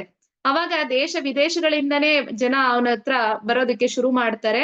ಕೇವಲ ಜನಗಳು ಬರೋದಷ್ಟೇ ಅಲ್ಲ, ಅವರ ಜೊತೆ ಸಂಪತ್ತನ್ನು ಕೂಡ ಬರ್ತಾ ಇರತ್ತೆ ಅವನಿಗೆ. ಕೇವಲ ಜನರಷ್ಟೇ ಅಲ್ದೇನೆ ಸಾಕಷ್ಟು ಸಂಪತ್ತು ಕೂಡ ಅವನಿಗೆ ಸಿಗ್ತಾ ಹೋಗುತ್ತೆ. ಈ ರೀತಿ ಆದಾಗ ಒಂದು ದಿನ ಅವನಿಗೆ ಅಹಂಕಾರ ಹುಟ್ಟೋದಕ್ಕೆ ಶುರು ಆಗತ್ತೆ. ಅಂದ್ರೆ ನಾನೊಬ್ಬ ಸಂತ, ನನ್ನ ಮಾತುಗಳನ್ನ ಕೇಳೋದಕ್ಕೆ ಎಲ್ರು ಬರ್ತಾರೆ ಅಂತ ಹೇಳಿ ನಾನು ತಿಳ್ಕೊಂಡಿದೀನಿ, ಜ್ಞಾನಿ ಆಗಿದ್ದೀನಿ ಅನ್ನುವಂತ ಅಹಂಕಾರ ಅವನಲ್ಲಿ ಬರ್ತಾ ಹೋಗುತ್ತೆ. ಆವಾಗ ಎಷ್ಟು ದಿನ ಆದ್ರೂನು ಅವನೊಂದಿನ ಯೋಚಿಸ್ತಾನೆ, ಅಲ್ಲ ಇಷ್ಟು ದಿನ ಆ ಮುಖ ಬಂದು ನನಗೆ ಮಾರ್ಗದರ್ಶನವನ್ನ ಮಾಡ್ತಾ ಇತ್ತು, ಆದ್ರೆ ಇವತ್ತು ಬರ್ತಾನೆ ಇಲ್ವಲ್ಲ, ಇತ್ತೀಚೆಗೆ ಕಾಣಿಸ್ತಾನೆ ಇಲ್ವಲ್ಲ ಆ ಮುಖ ನನಗೆ, ಯಾಕಿರ್ಬಹುದು ಅಂತ ಯೋಚಿಸೋದಕ್ಕೆ ಶುರು ಮಾಡ್ತಾನೆ. ಆಗ ಒಂದು ದಿನ ಆ ಮುಖ ಮತ್ತೆ ಬಂದು ಅವನಿಗೆ ಕಾಣಿಸ್ಕೊಳ್ಳುತ್ತೆ. ಕಾಣಿಸ್ಕೊಂಡು ಅದು ಹೇಳತ್ತೆ, ಇವನು ಕೇಳ್ತಾನೆ ಯಾಕೆ ಇಷ್ಟು ದಿನ ನೀನು ಬಂದಿಲ್ಲ ಅಂತ. ಅದಕ್ಕೆ ಅದು ಹೇಳತ್ತೆ, ಇಷ್ಟು ದಿನ ನಿನಗೆ ನನ್ನ ಅವಶ್ಯಕತೆ ಇತ್ತು, ನನ್ನ ಮಾರ್ಗದರ್ಶನದ ಅವಶ್ಯಕತೆ ಇತ್ತು, ಹಾಗಾಗಿ ನಾನ್ ಬರ್ತಾ ಇದೆ. ಯಾಕಂದ್ರೆ ಅವನ ಮನಸ್ಸು ಯಾವುದೇ ಆಸೆಗಳಿಗಾಗ್ಲಿ ಅಹಂಕಾರಕ್ಕಾಗ್ಲಿ ಒಳಗಾಗ್ದೇನೆ ಸಂಪೂರ್ಣವಾಗಿ ಅವನಲ್ಲಿ ಮುಗ್ಧತೆ ಅನ್ನೋದಿತ್ತು. ನಿಜವಾಗ್ಲೂ ಅವನು ಅವಾಗ ಸನ್ಯಾಸಿನೇ ಆಗಿದ್ದ. ಅಂತಹ ಸಂದರ್ಭದಲ್ಲಿ ಆ ಮುಖ ಬಂದು ಅವನಿಗೆ ಮಾರ್ಗದರ್ಶನ ನೀಡ್ತಾ ಇತ್ತು. ಆದ್ರೆ ಯಾವಾಗ ಅವನು ಸನ್ಯಾಸಿ, ನಾನೇ ದೊಡ್ಡ ಒಬ್ಬ ಸಂತ ಅಂತ ತಿಳ್ಕೊಂಡು ಅಹಂಕಾರದ ಭಾವನೆ ಅವನಲ್ಲಿ ಮೂಡೋದಕ್ಕೆ ಶುರು ಆಯ್ತು, ಅವಾಗ ಅದು ಅವನಿಂದ ದೂರ ಆಗ್ತಾ ಹೋಗುತ್ತೆ. ಅದಕ್ಕೆ ನನ್ನ ಅವಶ್ಯಕತೆ ಇನ್ನು ಮುಂದೆ ನಿನಗಿಲ್ಲ ಅಂತ ಹೇಳಿ ನಾನ್ ನಿಜವಾಗ್ಲೂ ಇವಾಗ ನೀನು ನಿಜವಾದ ಸಂತನ ಆಗಿಲ್ಲ. ನೀನು ಯಾವಾಗ ನಿನ್ನಲ್ಲಿ ಅಹಂಕಾರ ಬಂತೋ ಆಗ್ಲೇ ನಿನ್ನಲ್ಲಿ ಇದ್ದಂತಹ ಸಂತ ಸತ್ತು ಹೋಗ್ಬಿಟ್ಟ ಅಂತ ಹೇಳಿ ಅದು ಅವನಿಂದ, ನಾನು ನಿನ್ನಿಂದ ದೂರ ಆಗಿದ್ದೀನಿ ಅಂತ ಹೇಳುತ್ತೆ. ಅಂದ್ರೆ ಇಲ್ಲಿ ಏನು ನಾವು ತಿಳ್ಕೋಬೇಕು ಅಂತಂದ್ರೆ, ನಾವು ಮಾಡ್ತಕ್ಕಂತಹ ಪ್ರತಿಯೊಂದು ಕರ್ಮಗಳಲ್ಲೂ ಕೂಡ ಆ ಈಶ್ವರಾರ್ಪಿತಂ ಅನ್ನುವಂತಹ ಮನೋಭಾವನೆ ಇರ್ಬೇಕು. ಭಗವಂತ ನನಗ್ ಕೊಟ್ಟಿದ್ದು ನಾನ್ ಅದನ್ನ ಅನುಭವಿಸ್ತಿದೀನಿ ಅನ್ನುವಂತಹ ಭಾವನೆ ಯಾವಾಗ್ಲೂ ನಮ್ಮಲ್ಲಿ ಇರ್ಬೇಕು. ಅಂದ್ರೆ ಯಾವತ್ತೂ ಕೂಡ ನಾನ್ ಮಾಡಿದೀನಿ ಅಂತ ಅನ್ನೋದು ನಾವ್ ಆ ರೀತಿ ತಿಳ್ಕೊಳ್ತೀವೋ, ಏನೇ ಮಾಡಿದ್ರುನು ನಾನ್ ಮಾಡ್ದೆ, ನನ್ನಿಂದ ಆಯ್ತು ಎನ್ನುವಂತಹ ಭಾವನೆ ನಮ್ಮಲ್ಲಿ ಯಾವತ್ತು ಬರುತ್ತೋ ಆಗ ನಮ್ಮ ಕಾಲು ಮೃತ್ಯುವಿನ ಕಡೆಗೆ ನಡೀತಾ ಇರತ್ತೆ ಅನ್ನೋದನ್ನ ಹೇಳ್ತಾರೆ. ಹಾಗಾಗಿ ಭಗವಂತನ ಕೈಯಲ್ಲಿ ನಾವ್ ಯಾವಾಗ್ಲೂ ಕೂಡ ಒಂದು ಸಲಕರಣೆ ಅಂತ ತಿಳ್ಕೊಂಡು ಅವನಿಗೆ ಈಶ್ವರಾರ್ಪಿತವಾಗಿ ನಾವು ಎಲ್ಲಾ ಕರ್ಮಗಳನ್ನ ಮಾಡ್ತಾ ಹೋಗ್ಬೇಕು.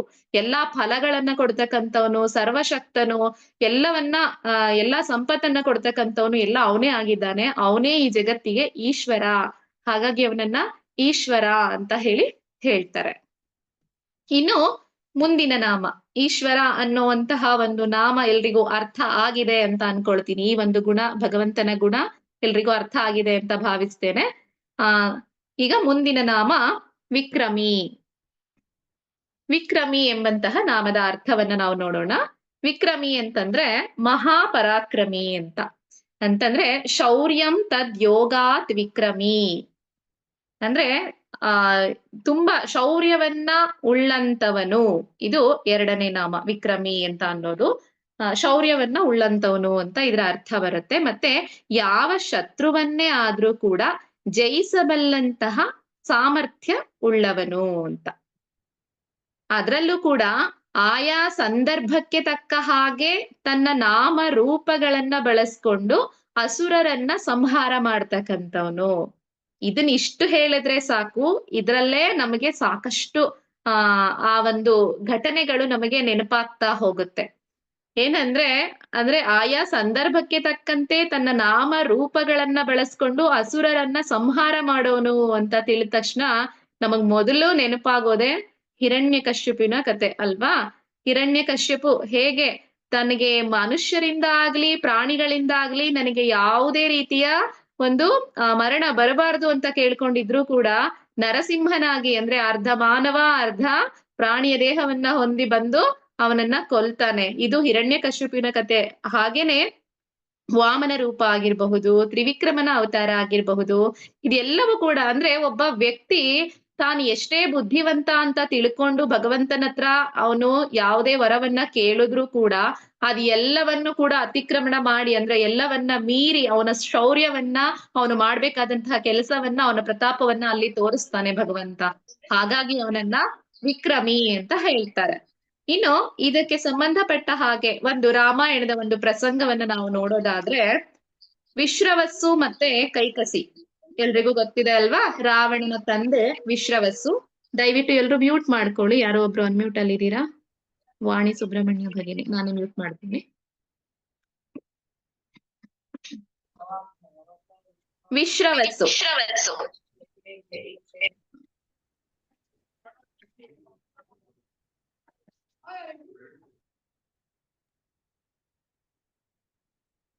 ಓಕೆ.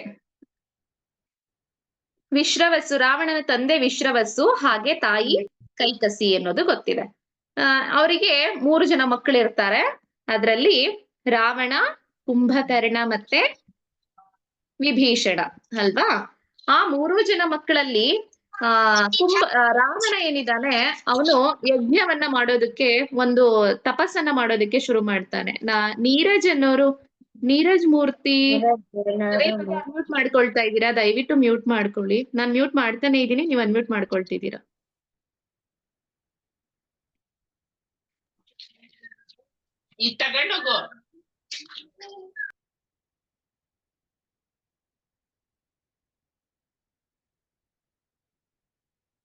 ಓಕೆ.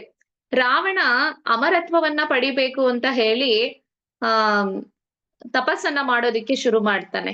ಅಂದ್ರೆ ಅವನ ತಪಸ್ಸು ಎಷ್ಟು ಉಗ್ರವಾದ ತಪಸ್ಸನ್ನ ಮಾಡ್ತಾನೆ ಅಂದ್ರೆ ಯಜ್ಞಕುಂಡದಲ್ಲಿ ತನ್ನ ಅಂಗಾಂಗಗಳನ್ನೇ ಅವನು ಕತ್ತರಿಸ್ಬಿಟ್ಟು ಹಾಕ್ತಾ ಇರ್ತಾನೆ ಹೋಮಕುಂಡಕ್ಕೆ. ಅರ್ಪಣೆ ಮಾಡ್ತಿರ್ತಾನೆ. ಆವಾಗ ಪ್ರತಿಯೊಂದು ಅಂಗಗಳನ್ನ ಅರ್ಪಣೆ ಮಾಡ್ತಿರೋದ್ ನೋಡಿ ದೇವ್ರು ಪ್ರತ್ಯಕ್ಷನಾಗಿ ಅವನಿಗೆ ಏನ್ ವರ ಬೇಕು ಅಂತ ಕೇಳಿದಾಗ ಏನ್ ಕೇಳ್ತಾನಂದ್ರೆ, ತನಗೆ ಯಾವುದೇ ರೀತಿಯ ದೇವರುಗಳಲ್ಲಾಗ್ಲಿ, ದೇವತೆಗಳಿಂದಾಗ್ಲಿ, ಅಸುರರಿಂದಾಗ್ಲಿ, ಅಥವಾ ಗಂಧರ್ವರಿಂದ ಆಗ್ಲಿ, ಯಕ್ಷರು ಮತ್ತೆ ಪ್ರಾಣಿ ಪಕ್ಷಿಗಳಿಂದಾಗ್ಲಿ ನನಗೆ ಮರಣ ಉಂಟಾಗದೆ ಇರೋ ರೀತಿ ಮಾಡು, ಅಮರತ್ವವನ್ನು ಪಡ್ಕೊಳ್ಳೋ ರೀತಿ ಮಾಡು ಅಂತ ಹೇಳಿ ಹಾಗೇಳಿ ಕೇಳ್ಕೊಂಡಿರ್ತಾನೆ. ಆದ್ರೆ ಈಗ ಹೊಸದಾಗಿ ಬರೋರ್ದೆಲ್ಲ ಮತ್ತೆ ಅನ್ಮ್ಯೂಟ್ ಆಗ್ತಾ ಇದೆ. ಓಕೆ. ಅಮರತ್ವವನ್ನ ಪಡ್ಕೊಳ್ಳೋದಕ್ಕೋಸ್ಕರ ಅವನು ತಪಸ್ಸನ್ನ ಮಾಡಿರ್ತಾನೆ. ಆದ್ರೆ ಈ ರೀತಿ ಎಲ್ಲರಿಂದಲೂ ಎಲ್ಲರ ಹೆಸರನ್ನ ಅವನು ಹೇಳ್ತಾನೆ. ದೇವತೆಗಳು, ಗಂಧರ್ವರು, ಅಸುರರು, ಯಕ್ಷರು, ಪ್ರಾಣಿ ಪಕ್ಷಿಗಳು ಎಲ್ಲರ ಹೆಸರನ್ನ ಹೇಳ್ತಾನೆ. ಆದ್ರೆ ಮನುಷ್ಯರ ಬಗ್ಗೆ ಅವನಿಗೆ ಸ್ವಲ್ಪ ಅಹಂಕಾರ ಇರುತ್ತೆ. ಏನಂದ್ರೆ ಮನುಷ್ಯರು ಅವರು ಕೇವಲ ಮನುಷ್ಯರು ನನ್ನನ್ನ ಏನ್ ಮಾಡೋದಕ್ಕೆ ಸಾಧ್ಯ, ಹಾಗಾಗಿ ಮನುಷ್ಯರ ಹೆಸರನ್ನ ಅವರು ಬಿಟ್ಬಿಡ್ತಾನ. ಅವನು ಮನುಷ್ಯರಿಂದ ನನಗೇನು ಆಗ್ಬಾರ್ದು ಅನ್ನೋದನ್ನ ಅವನು ಕೇಳೋದಕ್ಕೆ ಹೋಗೋದಿಲ್ಲ. ಹಾಗಾಗಿ ರಾಮ ಏನ್ ಮಾಡ್ತಾನೆ, ಮನುಷ್ಯ ಜನ್ಮವನ್ನ ತಾಳಿ ಬಂದು ರಾವಣನನ್ನ ಸಂಹಾರ ಮಾಡ್ತಾನೆ. ಇದು ಅಂದ್ರೆ ಆ ಒಂದು ಅವ್ರು ಎಷ್ಟೇ ಬುದ್ಧಿವಂತರು ಅಂತ ತಿಳ್ಕೊಂಡು ಕೂಡ ಅವರು ವರವನ್ನ ಕೇಳಬಹುದು. ಆದ್ರೆ ಇದೆಲ್ಲವನ್ನ ಕೂಡ ಮೀರಿ ಅವನ ಶೌರ್ಯವನ್ನ ತೋರಿಸೋದು ಭಗವಂತನ ಒಂದು ಗುಣ. ಹಾಗಾಗಿ ಅವನನ್ನ ವಿಕ್ರಮಿ ಅಂತ ಹೇಳೋದು. ಅದೇ ಈಗ ಎಲ್ಲದ್ರಲ್ಲೂ ಒಂದು ಪರ್ಫೆಕ್ಷನ್ ಇರುತ್ತೆ. ಭಗವಂತ ಮಾಡುವಂತಹ ಎಲ್ಲಾ ಕೆಲಸದಲ್ಲೂ ಕೂಡ ಒಂದು ಪರ್ಫೆಕ್ಷನ್ ಇರುತ್ತೆ. ಅದ್ ಹೇಗಂದ್ರೆ ಈಗ ಕುಂಭಕರ್ಣ ವರ ಕೇಳ್ತಾನೆ. ಕುಂಭಕರ್ಣನು ಕೂಡ ಅಮರತ್ವದ ವರವನ್ನ ಕೇಳ್ತಾನೆ. ಅವನು ಏನು ಅಂದ್ರೆ ಅವನ ಒಂದು ವರ ಕೇಳ್ಬೇಕಾದ್ರೆ ಅವನ್ ಕೇಳೋದು ನಿತ್ಯತ್ವಂ ಅಂತ ಕೇಳ್ಬೇಕಾಗತ್ತೆ ವರನ ದೇವ್ರ ಹತ್ರ ಬ್ರಹ್ಮ ಪ್ರತ್ಯಕ್ಷನಾದಾಗ. ಆದ್ರೆ ಅವನ ನಾಲಿಗೆ ತಡವರಿಸಿದ್ರಿಂದಾಗಿ ಅವನು ನಿದ್ರತ್ವಂ ಅಂತ ವರ ಕೇಳ್ತಾನೆ. ಅಂದ್ರೆ ಕೇಳುವಂತಹ ಒಂದು ಮಾತಿನಲ್ಲಿ ಒಂದು ಆ ತಡವರಿಕೆ ಉಂಟಾಗ್ಬಿಟ್ಟು, ಅಂದ್ರೆ ಸರಸ್ವತಿ ದೇವಿ ಬಂದು ಅವನ ನಾಲಿಗೆಯಲ್ಲಿ ಕೂತು ಆ ರೀತಿ ಅವನಿಗೆ ನುಡಿಸ್ತಾಳೆ ಅಂತ ಹೇಳ್ತಾರೆ. ಆ ರೀತಿ ಅವನು ಆ ಒಂದು ಮಾತಿನಲ್ಲಿ ಒಂದು ಬದಲಾವಣೆ ಆಗತ್ತೆ. ಹಾಗೇನೆ ಇನ್ನು ಒಂದು ನಾವು ಉದಾಹರಣೆ ನೋಡ್ಬೇಕು ಅಂತಂದ್ರೆ ಪಾಣಿನಿ ಮಹರ್ಷಿ ಮತ್ತೆ ಪತಂಜಲಿ ಮಹರ್ಷಿಗಳ ಒಂದು ಒಂದ್ ಸಿಚುಯೇಷನ್ ನ ನಾವಿಲ್ಲಿ ನೋಡ್ತಾ ಹೋಗ್ಬಹುದು. ಅದೇನಂದ್ರೆ ಒಮ್ಮೆ ಪಾಣಿನಿ ಮಹರ್ಷಿಗಳು ಎಲ್ರಿಗೂ ಗೊತ್ತಿದೆ ಅಲ್ವಾ, ವ್ಯಾಕರಣದ ಪಿತಾಮಹ ಅಂತಾನೆ ಅವರು ಪ್ರಸಿದ್ಧಿಯಾದಂತವ್ರು ಪಾಣಿನಿ ಮಹರ್ಷಿಗಳು. ಪತಂಜಲಿ ಅಂತಂದ್ರೆ ಯೋಗ ಅನ್ನೋದು ಎಲ್ರಿಗೂ ಕೂಡ ನೆನಪಾಗತ್ತೆ. ಹೀಗೆ ಪಾಣಿನಿ ಮಹರ್ಷಿಗಳು ಒಮ್ಮೆ ನದಿಯಲ್ಲಿ ಸಂಧ್ಯಾ ವಂದನೆ ಮಾಡ್ಬೇಕಾದ್ರೆ ಒಂದು ವಿಚಿತ್ರವಾದ ಜೀವಿ ಅವರ ಎದುರುಗಡೆ ಬರುತ್ತೆ. ಅಂದ್ರೆ ಅದು ಅರ್ಧ ಅಂದ್ರೆ ಪೂರ್ತಿ ದೇಹ ಎಲ್ಲ ಸರ್ಪದ ಹಾಗಿರುತ್ತೆ, ಹಾಗೆ ಮುಖ ಮಾತ್ರ ಋಷಿಯ ಹಾಗೆ ಇರುವಂತಹ ಒಂದು ಜೀವಿ ಎದುರುಗಡೆ ಬರುತ್ತೆ. ಅವರೇ ಪತಂಜಲಿ. ಅವ್ರು ಬಂದಾಗ ಇವ್ರು ಕೇಳ್ತಾರೆ, ಪಾಣಿನಿ ಕೇಳ್ತಾರೆ, ಕೋರ್ ಭವಾನ್ ಅಂತ ಹೇಳ್ತಾರೆ. ಕೋರ್ ಭವಾನ್, ಆಕ್ಚುಲಿ ಅದು ಕೋ ಭವಾನ್ ಅಂತ ಹೇಳ್ಬೇಕು. ಕೋರ್ ಭವಾನ್ ಅಂತ ಸಂಸ್ಕೃತದಲ್ಲಿ ಕೇಳ್ತಾರೆ. ಅದಕ್ಕೆ ಪತಂಜಲಿಗಳಿಗೆ ಅಂದ್ರೆ ಹಾಗಂದ್ರೆ ಏನಂತ ಆಮೇಲೆ ಹೇಳ್ತೀನಿ, ಗೊತ್ತಿಲ್ಲದೆ ಇರೋರಿಗೆ ಕೇಳಿಸ್ಕೊಳ್ಳಿ ಅಷ್ಟೇ. ಕೋರ್ ಭವಾನ್ ಅಂತ ಕೇಳ್ತಾರೆ. ಅದಕ್ಕೆ ಪತಂಜಲಿ ತುಂಬಾ ಅಸಮಾಧಾನ ಆಗತ್ತೆ ಅವರಿಗೆ. ಅದಕ್ಕೆ ಅವ್ರು ಹೇಳ್ತಾರೆ ಸಪೋಹಂ ಅಂತ ಹೇಳ್ತಾರೆ. ಅದಕ್ಕೆ ಪತಂಜಲಿಗಳು ಪಾಣಿನಿ ಮತ್ತೆ ಕೇಳ್ತಾರೆ, ಪತಂಜಲಿ ಮಹರ್ಷಿ ಕೇಳ್ತಾರೆ. ಈಗ ಅದನ್ನ ಒಟ್ಟಿಗೆ ಅರ್ಥ ಕೂಡ ಹೇಳ್ತಾ ಹೋಗ್ತೀನಿ, ಅರ್ಥ ಮಾಡ್ಕೊಳ್ಳಿ. ಕೋರ್ ಭವಾನ್ ಅಂತ ಪಾಣಿನಿಗಳು ಕೇಳ್ತಾರೆ. ಅಂದ್ರೆ ಅದರ ಅರ್ಥ ಏನಂದ್ರೆ ಕೋ ಭವಾನ್ ಅಂತ ಅವ್ರು ಕೇಳ್ಬೇಕಿತ್ತು. ಅಲ್ಲಿ ಕೋರ್ ಅನ್ನೋದು ಅವರ ನಾಲಿಗೆ ತಡವರಿಸಿ ಬಂದಂತದ್ದು. ಕೋರ್ ಭವಾನ್ ಅಂತ ಕೇಳ್ತಾರೆ. ಅಂದ್ರೆ ಕಹ, ನೀನ್ ಯಾರು ಅನ್ನೋದು ಅದರ ಅರ್ಥ. ಅದಕ್ಕೆ ಪತಂಜಲಿಗಳು ಏನ್ ಹೇಳ್ತಾರಂದ್ರೆ ಸಪೋಹಂ ಅಂತ. ಅಂದ್ರೆ ಆಕ್ಚುಲಿ ಅವರು ಬಾಡಿ ಎಲ್ಲ ಸರ್ಪದ ಹಾಗೆ ಇದೆ, ಅವರ ಮುಖ ಮಾತ್ರ ಅಂದ್ರೆ ಶಿರದವರೆಗೆ ಅವರು ಋಷಿಗಳ ಒಂದು ಶಿರವನ್ನ ಹೊಂದಿದ್ದಾರೆ. ಹಾಗಾಗಿ ಅವರು ಸರ್ಪೋಹಂ ಅಂತ ಹೇಳ್ಬೇಕಿತ್ತು, ಸಪೋಹಂ ಅಂತ ಹೇಳ್ತಾರೆ. ಈ ಪಾಣಿನಿಗಳು ಕೇಳಿದನ್ನ ಅವರು ಕೇಳಿಸ್ಕೊಂಡು ಸಪೋಹಂ ಅಂತ ಹೇಳ್ತಾರೆ. ಅದಕ್ಕೆ ಪಾಣಿನಿ ಏನ್ ಕೇಳ್ತಾರಂದ್ರೆ ರೇಪಹ ಕುತ್ರಗತಃ ಅಂತ ಹೇಳ್ತಾರೆ. ಅಂದ್ರೆ ಆ ರಕಾರ ಎಲ್ಲಿ ಹೋಯ್ತು? ಸಪೋಹಂ ಅಂತ ಹೇಳಿದ್ರಲ್ವಾ ಇವರು, ಸರ್ಪೋಹಂ ಅಂತ ಹೇಳ್ಬೇಕಾಗಿದ್ದು ಸಪೋಹಂ ಯಾಕಾಯ್ತು? ಅಲ್ಲಿ ಬರ್ಬೇಕಿತ್ತಲ್ಲ, ರಕಾರ ಬರ್ಬೇಕಿತ್ತಲ್ವಾ.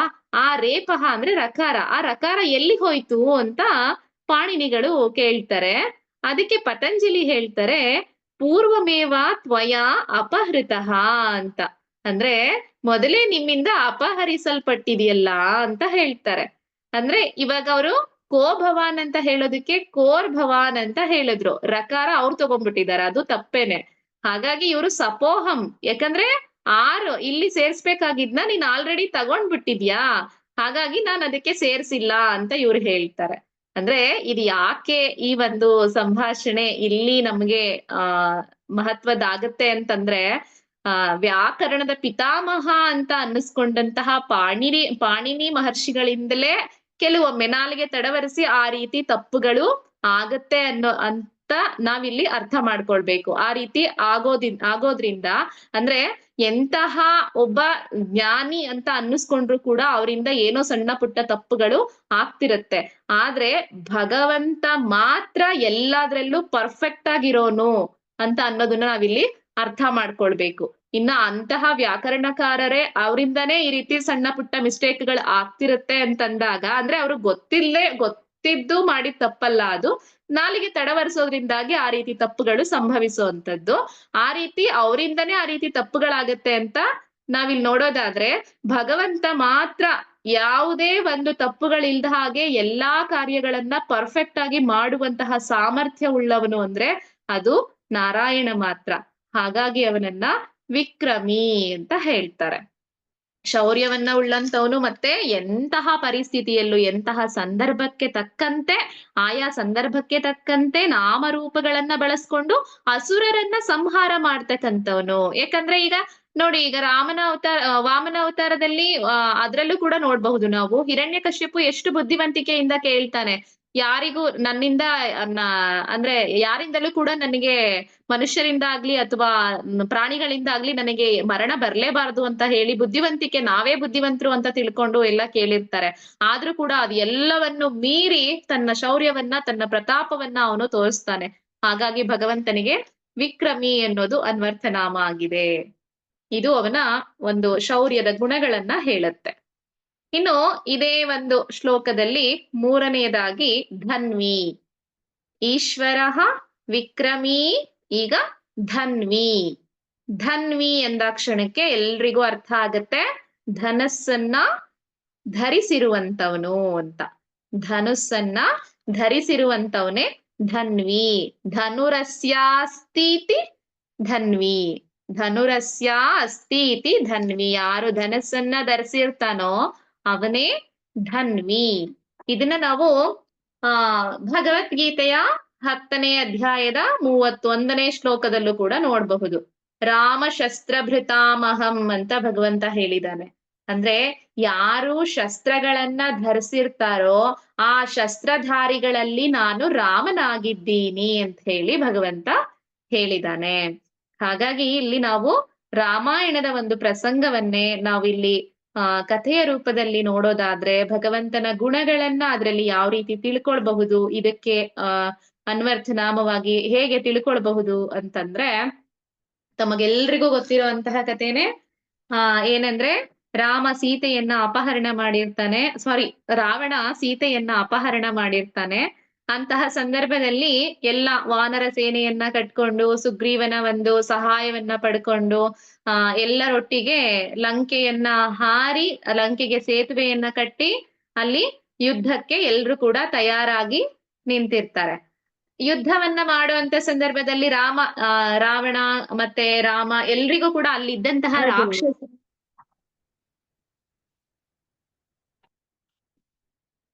ಎಲ್ಲಾ ರಾಕ್ಷಸರ ಒಟ್ಟಿಗೆ ಯುದ್ಧ ಮಾಡೋದಕ್ಕೆ ರಾಮ ತನ್ನ ಸೇನೆಯನ್ನ ಕಟ್ಕೊಂಡು, ಅಂದ್ರೆ ವಿಭೀಷಣ ಬರ್ತಾನಲ್ಲಿಗೆ, ವಿಭೀಷಣನು ಕೂಡ ಅವರ ಸೇನೆಗೆ ಜೊತೆನಲ್ಲಿ ಸೇರಿಸ್ಕೊಂಡು ವಾನರ ಸೈನ್ಯವನ್ನ ಕಟ್ಕೊಂಡು ಅಲ್ಲಿ ಯುದ್ಧ ಮಾಡೋದಕ್ಕೆ ಅಂತ ಹೋಗ್ತಾರೆ. ರಾವಣನಿಗೆ ತನ್ನ ಮಗನ ಮೇಲೆ ಅತಿಯಾದ ನಂಬಿಕೆ ಇರುತ್ತೆ, ಇಂದ್ರಜಿತ್ತು. ಅವನೇ ಯುದ್ಧವನ್ನ ಗೆಲ್ಲುವಂತಹ ಸಾಮರ್ಥ್ಯ ಇದೆ ಅವನಿಗೆ ಅಂತ ಹೇಳಿ ತುಂಬಾ ನಂಬಿರ್ತಾನೆ. ಹಾಗಾಗಿ ಅವನತ್ರ ಇದ್ದಂತಹ ಎಲ್ಲಾ ರಾಕ್ಷಸರ ಜೊತೆ ಯುದ್ಧ ಆಗತ್ತೆ. ಎಲ್ಲರ ಜೊತೆ ಯುದ್ಧ ಆಗಿ ಸಾಕಷ್ಟು ಜನ ಅಲ್ಲಿ ಮೇಯ್ನ್ ಯಾರು ಪ್ರಬಲರಾಗಿ ಇದ್ರು ಎಲ್ರು ಕೂಡ ಸಾಯ್ತಾರೆ. ಎಲ್ಲರನ್ನು ಕೂಡ ವಧೆ ಮಾಡ್ತಾನೆ ರಾಮ. ಆಗ ಅವನಿಗೆ ಇಂದ್ರಜಿತ್ ಉಳ್ಕೊಂಡಿರ್ತಾನಲ್ವಾ, ಯಾವಾಗ ಇಂದ್ರಜಿತ್ ಕೂಡ ಲಕ್ಷ್ಮಣನಿಂದ ಹತನ ಆಗ್ತಾನೋ ಅವಾಗ ಅವನಿಗೆ ತಡಿಯೋಕ್ ಆಗದೆ ಇರೋಷ್ಟು ದುಃಖ ಉಂಟಾಗತ್ತೆ. ಅಂದ್ರೆ ಇದುವರೆಗೂ ಅವನು ನಂಬಿದಿದ್ದು ಇಂದ್ರಜಿತ್ತು ಯುದ್ಧವನ್ನ ಗೆಲ್ತಾನೆ ಅನ್ನುವಂತಹ ನಂಬಿಕೆ ರಾವಣನಲ್ಲಿ ಇತ್ತು. ಈಗ ಇಂದ್ರಜಿತ್ ಕೂಡ ಲಕ್ಷ್ಮಣನಿಂದ ಹತನಾಗಿದ್ದಾನೆ ಅಂತ ಅನ್ನೋದು ತಿಳಿದಾಗ ಅವನಿಗೆ ತುಂಬಾ ದುಃಖ ಆಗೋದ್ರ ಜೊತೆಗೆ ತುಂಬಾ ಸಿಟ್ಟು ಕೂಡ ಬರುತ್ತೆ. ತನ್ನ ಮಗನ ಪುತ್ರ ಶೋಕದಿಂದಾಗಿ ಅವನು ತುಂಬಾ ಕೋಪಗೊಂಡವನಾಗಿ ಏನ್ ಮಾಡ್ಬೇಕು ಅಂತ ಹೇಳಿ ಅವನು ಆಪತ್ಕಾಲದಲ್ಲಿ, ಅಂದ್ರೆ ಆಪತ್ಕಾಲ ಬಂದಾಗ ಆಪತ್ಕಾಲ ಬಂದಾಗ ಒಂದು ಸೈನ್ಯ ಬೇಕು ಅಂತ ಹೇಳಿ ಮೂಲಬಲ ಎಂಬಂತಹ ಸೈನ್ಯವನ್ನ ಅವನು ತಯಾರು ಮಾಡಿ ಇಟ್ಟಿರ್ತಾನೆ. ಅಂದ್ರೆ ಆಪತ್ಕಾಲದಲ್ಲಿ ಅದು ನನ್ನ ಸಹಾಯಕ್ಕೆ ಬರುತ್ತೆ ಅಂತ ಹೇಳಿ ಮೂಲಬಲವನ್ನ ಅವನು ಇಟ್ಕೊಂಡಿರ್ತಾನೆ. ಅಲ್ಲಿ ಎಲ್ಲಾ ದಿಕ್ಕುಗಳಿಂದನೂ ಕೂಡ ಆ ಮೂಲಬಲದಲ್ಲಿ ಅಂದ್ರೆ ಮೂಲಬಲ ಅಂದ್ರೆ ಎಲ್ಲಾ ದಿಕ್ಕುಗಳಲ್ಲೂ ಕೂಡ, ಅಂದ್ರೆ ಸಪ್ತ ದ್ವೀಪಗಳಿಗೂ ಕೂಡ ದೂತರನ್ನ ಕಳಿಸ್ಬಿಟ್ಟು ಅಲ್ಲಿ ಎಲ್ಲಾ ರಾಕ್ಷಸರನ್ನ ಆ ಯುದ್ಧಕ್ಕೆ ಕರೆಸ್ತಾನೆ. ಅಲ್ಲಿ ಸಾಕಷ್ಟು ಜನ ಸೈನಿಕರು ಬಂದು ಸೇರ್ತಾರೆ, ರಾಕ್ಷಸರ ಎಲ್ರೂ ಕೂಡ. ಎಷ್ಟು ಅಂದ್ರೆ ಸಾಗರದಂತೆ ಕಾಣ್ತಿರತ್ತೆ ಆ ಸೈನ್ಯ. ಇದ್ರಲ್ಲಿ ಕಂಬರಾಮಾಯಣ ಅಂತ ತಮಿಳು ಕವಿ ಒಬ್ಬ ಕಂಬರ್ ಅನ್ಬಿಟ್ಟು ಆ ಒಂದು ಆ ದೃಶ್ಯವನ್ನ ವರ್ಣನೆ ಮಾಡ್ತಾನೆ. ಅಂದ್ರೆ ಆ ರಾಕ್ಷಸರ ಒಂದು ಸೇನಾಬಲ ಮೂಲಬಲ ಹೇಗಿತ್ತು ಅಂತ ಕಂಬರಾಮಾಯಣ ಅಂತ ಬರುತ್ತೆ ತಮಿಳಲ್ಲಿ. ಅಲ್ಲಿ ಕಂಬರ್ ಅನ್ನುವಂತಹ ಕವಿ ಇದನ್ನ ಎಕ್ಸ್ಪ್ಲೈನ್ ಮಾಡ್ತಾನೆ. ಹೇಗಂದ್ರೆ ಆ ರಾಕ್ಷಸರು ಎಷ್ಟು ಶಕ್ತಿವಂತರಾಗಿದ್ರು ಅಂತಂದ್ರೆ ಹಲವಾರು ಜನ, ಅಂದ್ರೆ ಒಬ್ಬೊಬ್ರು ಒಂದೊಂದು ದ್ವೀಪಗಳಿಂದ ಬಂದಂತವ್ರಲ್ವಾ, ಅವರಲ್ಲಿ ಕೆಲವರು ಭ್ರಮೆಯನ್ನ ಉಂಟು ಮಾಡ್ತಕ್ಕಂತಹ ರಾಕ್ಷಸರಾಗಿದ್ರು. ಇನ್ನು ಕೆಲವರು ಪರಶಿವನಿಂದಲೇ ವರವನ್ನ ಪಡ್ಕೊಂಡು ಬಂದಂತವ್ರಿದ್ರು. ಮತ್ತೆ ಕೆಲವರು ಮೇರು ಪರ್ವತವನ್ನೇ ಎತ್ತಿ ಸಮುದ್ರಕ್ಕೆ ಬಿಸಾಡ್ತಕ್ಕಂತಹ ಸಾಮರ್ಥ್ಯ ಉಳ್ಳವರಾಗಿದ್ರು. ಹಾಗೆ ಇನ್ನಷ್ಟು ಅಂದ್ರೆ ಕೋಟ್ಯಾಂತರ ಮಂದಿ ರಾಕ್ಷಸರು ಕ್ಷೀರಸಾಗರವನ್ನೇ ಕುಡಿದು ಖಾಲಿ ಮಾಡಬಲ್ಲಂತಹ ಸಾಮರ್ಥ್ಯ ಉಳ್ಳವರಾಗಿದ್ರು. ಹಾಗೆ ಅವರ ಹತ್ರ ಅಂದ್ರೆ ಉದ್ದವಾಗಿ ಕತ್ತಿಯ ಹಾಗೆ ಇರ್ತಕ್ಕಂತಹ ಹಲ್ಲುಗಳನ್ನ ಉಳ್ಳಂತ ರಾಕ್ಷಸರಿದ್ರು. ಹಾಗೆ ಮೊಸುಳೆಗಳಿರ್ತಕ್ಕಂತಹ ಸಮುದ್ರದಲ್ಲಿ ವಾಸ ಮಾಡ್ತಕ್ಕಂತಹ ರಾಕ್ಷಸರಿದ್ರು. ಅವರಿಗೆ ಮೂರು ಇರುವಂತಹ ರಾಕ್ಷಸರು ಇರ್ತಾರೆ. ಸೊ ಈ ರೀತಿ ಎಲ್ಲ ಅಂದ್ರೆ ಯಮದೇವನನ್ನೇ ಕೆಲವೊಂದಷ್ಟು ಸೈನ್ಯ ಹೇಗಿತ್ತು ಅಂದ್ರೆ ಅವರು ಯಮದೇವನನ್ನೇ ಸೆರೆಮನೆಯಲ್ಲಿ ಇಟ್ಟಂತ ರಾಕ್ಷಸರಾಗಿದ್ರು. ಅಂತಹ ರಾಕ್ಷಸರೆಲ್ಲ ಅಲ್ಲಿ ಬಂದಿರ್ತಾರೆ. ಕೆಲವರು ರಕ್ತವನ್ನ ಕುಡಿಯೋದಷ್ಟೇ ಅಲ್ಲ, ಅವರು ಸಮುದ್ರದ ನೀರನ್ನೇ ಕುಡಿಯುವಂತಹ ಸಾಮರ್ಥ್ಯ ಉಳ್ಳಂತವ್ರು. ಹಾಗೆ ವಿವಿಧ ಬೇರೆ ಬೇರೆ ಆಯುಧಗಳನ್ನ ಎಲ್ಲವನ್ನ ಕೂಡ ಪ್ರಯೋಗ ಮಾಡ್ತಕ್ಕಂತಹ ಸಾಮರ್ಥ್ಯ ಉಳ್ಳವರು. ಎಷ್ಟೊಂದು ಆಯುಧಗಳ ಜೊತೆಗೆ ಎಲ್ರು ಕೂಡ ಸಾಗರೋಪಾದಿಯಲ್ಲಿ ಎಲ್ರು ಕೂಡ ಈ ರಾವಣನ ಒಂದು ಲಂಕೆಗೆ ಎಲ್ರು ಬರ್ತಾ ಇರ್ತಾರೆ. ಅದು ಎಷ್ಟು ನೋಡಿದ್ರು ಸಮುದ್ರದ ಹಾಗೆ ಕಾಣ್ತಾ ಇರುತ್ತೆ ಆ ಒಂದು ಸೈನ್ಯ. ಅದನ್ನ ನೋಡಿ ಇಲ್ಲಿ ಅವರೆಷ್ಟೆಲ್ಲ ಆಯುಧಗಳು ಇಟ್ಕೊಂಡಿದ್ರು ಕೂಡ ವಾನರರಿಗೆ ಅವ್ರ ಹತ್ರ ಯಾವುದೇ ಆಯುಧಗಳು ಇರೋದಿಲ್ಲ. ಅಂದ್ರೆ ವಾನರರ ಆಯುಧಗಳು ಅಂದ್ರೆ ಕಲ್ಲು ಬಂಡೆಗಳು, ಮರಗಿಡಗಳು, ಇದನ್ನೇ ಎತ್ತಿ ಹೊಡೆಯೋದಲ್ವಾ ಅವರು. ಅವ್ರ ಹತ್ರ ಯಾವುದೇ ಆಯುಧಗಳು ಇರೋದಿಲ್ಲ. ಇವ್ರು ನೋಡಿದ್ರೆ ಇಷ್ಟೆಲ್ಲಾ ಶಕ್ತಿವಂತರಾಗಿದ್ದಂತಹ ರಾಕ್ಷಸರು. ಇವ್ರೆಲ್ಲರನ್ನ ನೋಡಿ ವಾನರ ಸೈನ್ಯ ಹೆದರುತ್ತೆ. ಹೆದ್ರು ಬಿಟ್ಟು ಅವ್ರೆಲ್ರು ಕೂಡ ಅಂದ್ರೆ ಅವ್ರ ಜೊತೆ ಹೋರಾಡೋದಕ್ ಹೋಗ್ತಾರೆ. ಆದ್ರೆ ಅವರು ತುಂಬಾ ಅಂದ್ರೆ ಅವ್ರ ಹೊಡೆತಕ್ಕೆ ತತ್ತರಿಸಿ ಹೋಗ್ಬಿಟ್ಟಿರ್ತಾರೆ ವಾನರ ಸೈನ್ಯ. ಆಗ ಎಲ್ರು ಹೋಗ್ಬಿಟ್ಟು ರಾಮನ ಬಳಿ ಕೇಳ್ಕೊಳ್ತಾರೆ, ಪ್ರಭು ನಾವು ಇಲ್ಲಿ ಇವ್ರ ಹತ್ರ ಹೋರಾಡೋದಕ್ಕೆ ಸಾಧ್ಯ ಆಗ್ತಾ ಇಲ್ಲ, ನಮ್ಮನ್ನ ರಕ್ಷಣೆ ಮಾಡಿ ಅಂತ ಹೇಳಿ ಶ್ರೀರಾಮನ ಹತ್ರ ಹೋಗಿ ಎಲ್ರು ಕೇಳ್ಕೊಳ್ತಾರೆ. ಆವಾಗ ರಾಮ ಹೇಳ್ತಾರೆ, ನಾನೊಬ್ಬನೇ ಇದನ್ನ ಸಂಭಾಳಿಸ್ತೀನಿ, ನೀವೆಲ್ರು ಕೂಡ ಒಂದ್ ಕಡೆ ಕೂತ್ಕೊಂಡು ಈ ಯುದ್ಧವನ್ನ ನೋಡ್ತಾ ಇರಿ ಅಂತ ಹೇಳಿ ರಾಮ ಹೇಳ್ತಾರೆ. ಅವಾಗ ಹನುಮಂತ ಬಂದ್ಬಿಟ್ಟು, ಇಲ್ಲ ಪ್ರಭು, ನೀವೊಬ್ರೇ ಹೋಗೋ ಆಗಿಲ್ಲ, ನೀವು ಬೇಕಿದ್ರೆ ನನ್ನ ತೋಳಿನ ಮೇಲೆ ನಿಂತು ಯುದ್ಧ ಮಾಡಿ, ನಾನು ನಿಮಗೆ ಸಹಾಯಕನಾಗಿ ಬರ್ತೀನಿ ಅಂತ ಹೇಳಿ ಹನುಮಂತ ಬಂದ್ ಹೇಳ್ತಾನೆ. ಅದಕ್ಕೆ ರಾಮ ಏನ್ ಹೇಳ್ತಾನೆ ಅಂದ್ರೆ, ಇಲ್ಲ ಹನುಮಂತ, ಇವರೆಲ್ಲರ ರಕ್ಷಣೆ ಏನಿದೆ, ವಿಭೀಷಣ ಮತ್ತೆ ಲಕ್ಷ್ಮಣ, ಇವರೆಲ್ಲ ವಾನರ ಸೈನ್ಯ, ಸುಗ್ರೀವ ಎಲ್ಲ ಇದಾರಲ್ಲ, ಎಲ್ರುನು ಕೂಡ ನೀನು ರಕ್ಷಣೆ ಮಾಡು, ಇವ್ರನ್ನೆಲ್ಲರನ್ನು ನೋಡ್ಕೊ, ನಾನೊಬ್ಬನೇ ಆ ಸೈನ್ಯದೊಂದಿಗೆ ಹೋರಾಡ್ತೀನಿ ಅಂತ ಹೇಳಿ ತನ್ನ ಕೋದಂಡವನ್ನ ಹಿಡಿದು, ಅಂದ್ರೆ ರಾಮನ ಒಂದು ಧನಸ್ಸು ಏನಿದೆ ಅದನ್ನ ಕೋದಂಡ ಅಂತ ಹೇಳ್ತಾರೆ. ಕೋದಂಡ ಪಾಣಿ ಅಂತ ಅದಕ್ಕೆ ರಾಮನಿಗೆ ಹೆಸರು. ಕೋದಂಡ ರಾಮ ಅಂತ ಕೂಡ ಹೇಳ್ತಾರೆ ಆ ಕೋದಂಡ ಎಂಬಂತಹ ಧನಸ್ಸನ್ನ ಹಿಡ್ದಿರೋದ್ರಿಂದಾಗಿ. ಹಾಗಾಗಿ ನಾನೊಬ್ಬನೇ ಹೋರಾಡ್ತೀನಿ ಅಂತ ಹೇಳಿ ರಾಮ ಅಲ್ಲಿಂದ ಹೋರಾಡೋದಕ್ಕೆ ಹೋಗ್ತಾರೆ.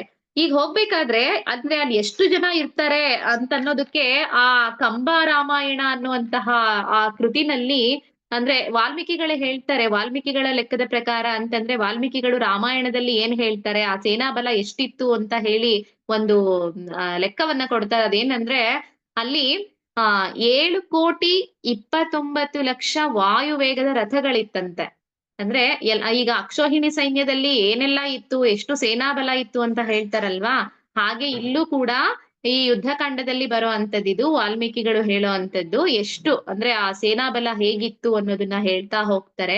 7,29,00,000 ವಾಯುವೇಗದಲ್ಲಿ ಚಲಿಸುವಂತಹ ರಥಗಳಿದ್ವಂತೆ ಅಲ್ಲಿ. ಹಾಗೆ ಆ ಮಹಾಬಲದಲ್ಲಿ ಇದ್ದಂತಹ ಆನೆಗಳೆಷ್ಟು ಅಂತಂದ್ರೆ 13,12,20,000 ಆನೆಗಳು. 13,12,20,000 ಆನೆಗಳು ಅಲ್ಲಿದ್ದು. ಹಾಗೆ ಕುದುರೆ ಸವಾರರು, ಕುದುರೆಗಳು ಮತ್ತೆ ಕುದುರೆ ಸವಾರರು ಎಷ್ಟಿತ್ತು ಅಂದ್ರೆ 10,20,60,000 ಕುದುರೆಗಳು ಮತ್ತೆ ಅದರ ಸವಾರರಿದ್ರು ಅಂತ ಹೇಳುತ್ತೆ. ಇನ್ನೊಂದ್ಸರಿ ಬೇಕಿದ್ರೆ ನೋಟ್ ಮಾಡ್ಕೊಳ್ಳೋದಿದ್ರೆ ಮಾಡ್ಕೊಳ್ಳೋರು ಮತ್ತೆ ಹೇಳ್ತೀನಿ. 7,29,00,000 ವಾಯುವೇಗದ ರಥಗಳು, ಹಾಗೆ 13,12,20,000 12,20,000 ಮಹಾಬಲದ ಆನೆಗಳು, 10,20,60,000 ಕುದುರೆ ಹಾಗೂ ಕುದುರೆ ಸವಾರರು. ಹಾಗೆ ಕಾಲರೂಪಿ ರಾಕ್ಷಸರ ಸಮೂಹ ಎಷ್ಟಿತ್ತು ಅಂದ್ರೆ 140,80,00,000 ರಾಕ್ಷಸರ ಸಮೂಹ ಇತ್ತಂತೆ. ಸೊ ಇದಲ್ಲದೇನೆ ಅಸಂಖ್ಯಾತ ಕಾಲಾಳುಗಳು ಕೂಡ ಆ ಒಂದು ಸೈನ್ಯದಲ್ಲಿ ಇರ್ತಾರೆ. ಎಲ್ಲರನ್ನ ಕೂಡ ಇಲ್ಲಿದ್ದಂತಹ ಇಷ್ಟು ಒಂದು ಸಾಗರದ ರೂಪದಲ್ಲಿ ಇರ್ತಕ್ಕಂತಹ ಈ ಇಷ್ಟೂ ಸೈನ್ಯವನ್ನ 180 ನಿಮಿಷಗಳಲ್ಲಿ ಅಂದ್ರೆ 3 ಗಂಟೆಗಳ ಅವಧಿಯಲ್ಲಿ ಅಷ್ಟೂ ಸೈನ್ಯವನ್ನ ರಾಮ ವಧಿಸ್ತಾನೆ. ಇದಕ್ಕೆ ಕಂಬ ರಾಮಾಯಣದಲ್ಲಿ ಮತ್ತೆ ಆ ಕಂಬರನ್ನುವಂತಹ ಕವಿ ಆ ಲೆಕ್ಕ ಹೇಳ್ತಾನೆ. ಅಂದ್ರೆ ರಾಮನ ಆ ಒಂದು ಯುದ್ಧ ಯಾವ ರೀತಿ ಇತ್ತು ಅಂತ ಹೇಳಿ ಎಕ್ಸ್ಪ್ಲೈನ್ ಮಾಡುವಂತದ್ದು. ಅಂದ್ರೆ ಅಲ್ಲಿ ಅಂದ್ರೆ ಮಿಂಚಿನ ವೇಗದಲ್ಲಿ ಧನುಸ್ಸನ್ನ ಹಿಡಿದು ಈ ಒಂದು ಕೋದಂಡವನ್ನ ಹಿಡಿದು ರಾಮ ಯುದ್ಧ ಮಾಡ್ತಿರ್ತಾನೆ. ಅಲ್ಲಿ ಎಲ್ರು ಕೂಡ ರಾಮನ ಒಂದು ಆ ಬಿಲ್ಲಿನ ಆ ಬಾಣದ ಒಂದು ರಭಸಕ್ಕೆ ಎಲ್ರು ಕೂಡ ತತ್ತರಿಸಿ ಹೋಗ್ಬಿಟ್ಟಿರ್ತಾರೆ.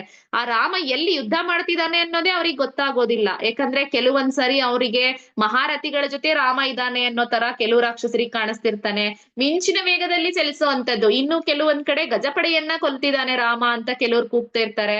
ಇಲ್ಲ ಇಲ್ಲಿ ಸೈನಿಕರ ಜೊತೆ ಹೋರಾಡ್ತಿದ್ದಾನೆ ಅಂತ ಮತ್ತೊಬ್ರು ಹೇಳ್ತಾರೆ. ಇಲ್ಲ ಇಲ್ಲಿ ಕುದುರೆ ಸವಾರರ ಜೊತೆ ಇದ್ದಾನೆ ಅಂತ ಮತ್ತೊಬ್ರು ಹೇಳ್ತಿರ್ತಾರೆ. ಈ ರೀತಿ ತುಂಬಾ ವಾಯುವೇಗದಲ್ಲಿ ಅಂದ್ರೆ ಎಷ್ಟು ಅವನ ಧನುಸ್ಸು ಚಕ್ರದ ರೀತಿ ತಿರುಗ್ತಾ ಇರತ್ತಂತೆ, ಆ ರೀತಿ ಅವನು ಯುದ್ಧವನ್ನ ಮಾಡ್ತಾ ಇರ್ತಾನೆ. ಯಾರಿಗೂ ಕೂಡ ಅಂದ್ರೆ ಆ ಮಿಂಚಿನ ವೇಗದಲ್ಲಿ ರಾಮ ಚಲಿಸ್ತಾ ಇರೋದನ್ನ ನೋಡಿ ಆ ರಾಕ್ಷಸರಿಗೇನೆ ಒಂದು ಕ್ಷಣ ಅವರಿಗೆ ಕನ್ಫ್ಯೂಸ್ ಆಗ್ತಾ ಹೋಗುತ್ತೆ. ಅಂದ್ರೆ ಅವ್ರವ್ರಿಗೆ ಇಲ್ಲಿ ರಾಮ ಇದ್ದಾನೆ ಅಂತ ತಿಳ್ಕೊಂಡು ಅವ್ರವ್ರೇ ಹೊಡ್ಕೊಂಡ್ ಸಾಯ್ತಾ ಇರ್ತಾರೆ. ಮತ್ತೆ ಅದನ್ನ ಎಲ್ಲಿ ಅಂದ್ರೆ ಎಲ್ಲರೂ ಕೂಡ ಎಲ್ಲಾ ಕಡೆ ರಾಮ ಇದ್ದ ಹಾಗೆ ಒಂದ್ಸಾರಿ ಕಾಣಿಸೋದಾದ್ರೆ, ಇಲ್ಲ ಒಬ್ಬನೇ ರಾಮ ಎಲ್ಲಾ ಕಡೆ ಹೋರಾಡ್ತಿದಾನ ಅನ್ನೋದು ಅವರಿಗೆ ಕನ್ಫ್ಯೂಷನ್ ಆಗತ್ತೆ. ಆ ಮಟ್ಟಕ್ಕೆ ಆ ಒಂದು ಯುದ್ಧ ಇರುತ್ತೆ. ಆ ಯುದ್ಧದಲ್ಲಿ ಆ ರೀತಿ ಅವನು ಧನುಸ್ಸನ್ನ ಹಿಡಿದು ಯುದ್ಧವನ್ನ ಮಾಡ್ತಾ ಇರ್ತಾನೆ ರಾಮ. ಅಷ್ಟು ಅದ್ಭುತವಾಗಿ ಯುದ್ಧವನ್ನ ಮಾಡ್ತಾನೆ, ಅಷ್ಟೂ ಜನ ಸೈನಿಕರೊಟ್ಟಿಗೆ ಯುದ್ಧವನ್ನ ಮಾಡುವಂತದ್ದು.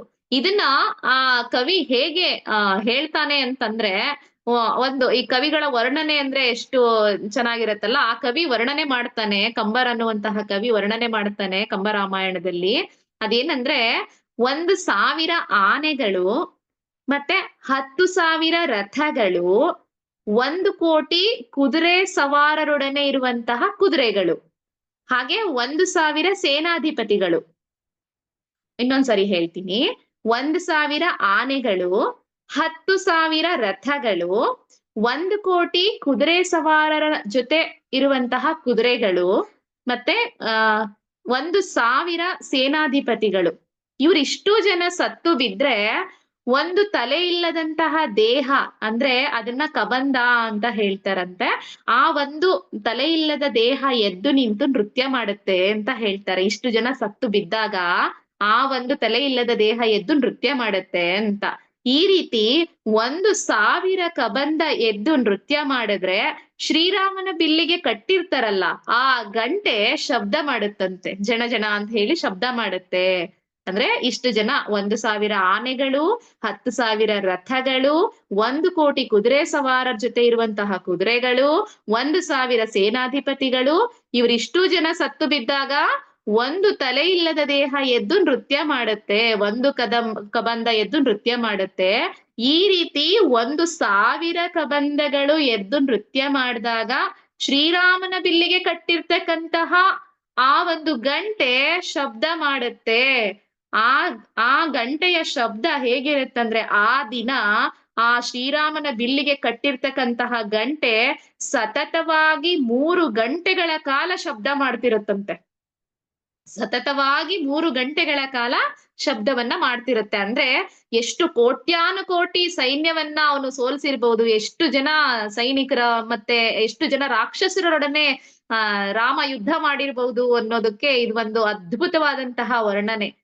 ಹೀಗೆ ಧನುಸ್ಸನ್ನ ಹಿಡಿದು ಈ ಎಲ್ಲಾ ರಾಕ್ಷಸರ ಒಟ್ಟಿಗೆ ಈ ಮೂಲಬಲದ ಸೈನ್ಯದ ಜೊತೆಯಲ್ಲಿ ತಾನೊಬ್ಬನೇ ಧನುರ್ಧಾರಿಯಾಗಿ ಹೋರಾಡಿದ್ರಿಂದಾಗಿ ರಾಮನಿಗೆ ಧನುಸ್ಸನ್ನ ಹಿಡಿದು ಯುದ್ಧವನ್ನ ಮಾಡ್ತಕ್ಕಂಥವನಾಗಿರೋದ್ರಿಂದಾಗಿ ರಾಮನನ್ನ ಧನ್ವಿ ಅಂತ ಹೇಳಿ ಕರೀತಾರೆ. ಅಂದ್ರೆ ಆ ಧನಸ್ಸನ್ನ ಹಿಡಿದು ಯುದ್ಧ ಮಾಡ್ತಕ್ಕಂಥವ್ನು, ಧನಸ್ಸನ್ನ ಧರಿಸಿರುವಂತವನು ಅನ್ನೋದಕ್ಕೆ ಧನ್ವಿ ಅಂತ ರಾಮನ ಒಂದು ಹೆಸರು. ಅಂದ್ರೆ ಅವನ ಒಂದು ಗುಣ, ಭಗವಂತನ ಗುಣ. ಅಂದ್ರೆ ರಾಮ ಶಸ್ತ್ರಭೃತಾಮಹಂ, ಶಸ್ತ್ರಧಾರಿಗಳಲ್ಲಿ ರಾಮ ನಾನಾಗಿದ್ದೇನೆ ಅಂತ ಹೇಳದ್ನಲ್ಲ. ಹಾಗಾಗಿ ಈ ರಾಮನ ಒಂದು ಕಥೆಯ ಮುಖಾಂತರನೇ ಅವನು ಹೇಗೆ ಧನ್ವಿ ಅಂತ ಹೇಗ್ ಅನ್ನಿಸ್ಕೊಂಡ ಅಂತ ಹೇಳಿ ನಾವು ಈಗ ತಿಳ್ಕೊಂಡ್ವಿ. ಇನ್ನು ಈಶ್ವರ ಆಯ್ತು, ವಿಕ್ರಮಿ ಆಯ್ತು, ಧನ್ವಿ ಆಯ್ತು. ಆಯ್ತಾ? ಇನ್ನು ಮುಂದಿನ ನಾಮ ಮೇಧಾವಿ. ಮೇಧಾವಿ ಅಂತಂದ್ರೆ ಎಲ್ರಿಗೂ ಗೊತ್ತಿರತ್ತೆ. ಅಂದ್ರೆ ಮೇಧಾವಿ ಅಂದ್ರೆ ಎಲ್ಲ ತಿಳಿದಂತವನಿಗೆ ಮೇಧಾವಿ ಅಂತ ಹೇಳ್ತೀವಲ್ವ ನಾವು. ಎಲ್ಲವನ್ನ ಬಲ್ಲವನೇ, ಅಂದ್ರೆ ಎಲ್ಲ ಮೇಧಾವಿ ಅಂದ್ರೆ ಎಲ್ಲ ತಿಳ್ಕೊಂಡಿರ್ತಕ್ಕಂಥವನು. ಬಹುಗ್ರಂಥ ಧಾರಣ ಸಾಮರ್ಥ್ಯಂ ಸ ಯಸ್ಯ ಅಸ್ತಿ ಸಹ ಮೇಧಾವಿ. ಮತ್ತೊಮ್ಮೆ ಹೇಳ್ತೀನಿ. ಬಹುಗ್ರಂಥ ಧಾರಣ ಸಾಮರ್ಥ್ಯಂ, ಬಹುಗ್ರಂಥ ಧಾರಣ ಸಾಮರ್ಥ್ಯಂ ಸ ಯಸ್ಯ ಅಸ್ತಿ ಸಹ ಮೇಧಾವಿ. ಸ ಯಸ್ಯ ಅಸ್ತಿ ಸಹ ಮೇಧಾವಿ ಅಂದ್ರೆ ಅನೇಕ ಗ್ರಂಥಗಳನ್ನ ಧಾರಣೆ ಮಾಡ್ತಕ್ಕಂತಹ ಸಾಮರ್ಥ್ಯವನ್ನ ಉಳ್ಳಂತವನು. ಅನೇಕ ಎಲ್ಲವೂ ಕೂಡ ಅವನಿಗೆ. ಪ್ರದ್ಯುಮ್ನ ಮತ್ತೆ ಮತ್ತೆ ಅನ್ಮ್ಯೂಟ್ ಆಗ್ತಿದೆ, ಮ್ಯೂಟ್ ಮಾಡು ಪುಟ.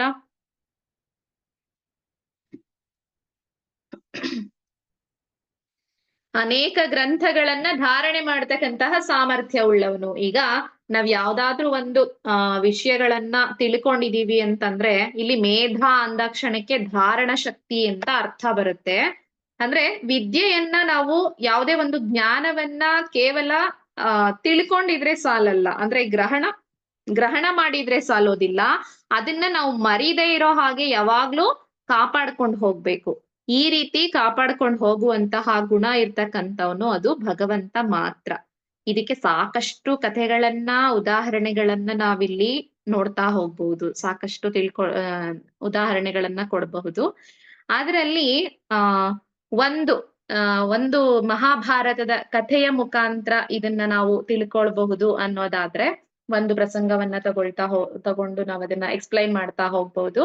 ಅದೇನಂದ್ರೆ, ಒಂದು ನಿಮಿಷ.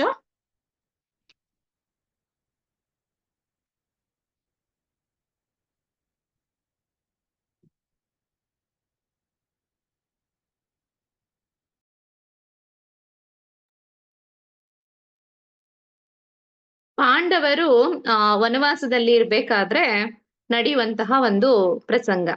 ಅದೇನಂದ್ರೆ 12ನೇ ವರ್ಷದಲ್ಲಿ ಪಾಂಡವರು ಆ ವನವಾಸದಲ್ಲಿ ಇರ್ತಾರೆ. ಅಲ್ಲಿ ದ್ರೌಪದಿಯನ್ನ ಪಾಂಡವರೆಲ್ಲರೂ ಕೂಡ ಬೇಟೆಗೆ ಅಂದ್ಬಿಟ್ಟು, ಅಂದ್ರೆ ಹೊರಗಡೆ ಹೋಗಿರ್ತಾರೆ. ಪಾಂಡವರೆಲ್ಲರೂ ಆಶ್ರಮದಿಂದ ಹೊರಗಡೆ ಹೋಗಿರ್ತಾರೆ. ಇಲ್ಲಿ ದ್ರೌಪದಿ ಒಬ್ಳೆ ಆ ಒಂದು ಕುಟೀರದಲ್ಲಿ ಇರ್ತಾಳೆ.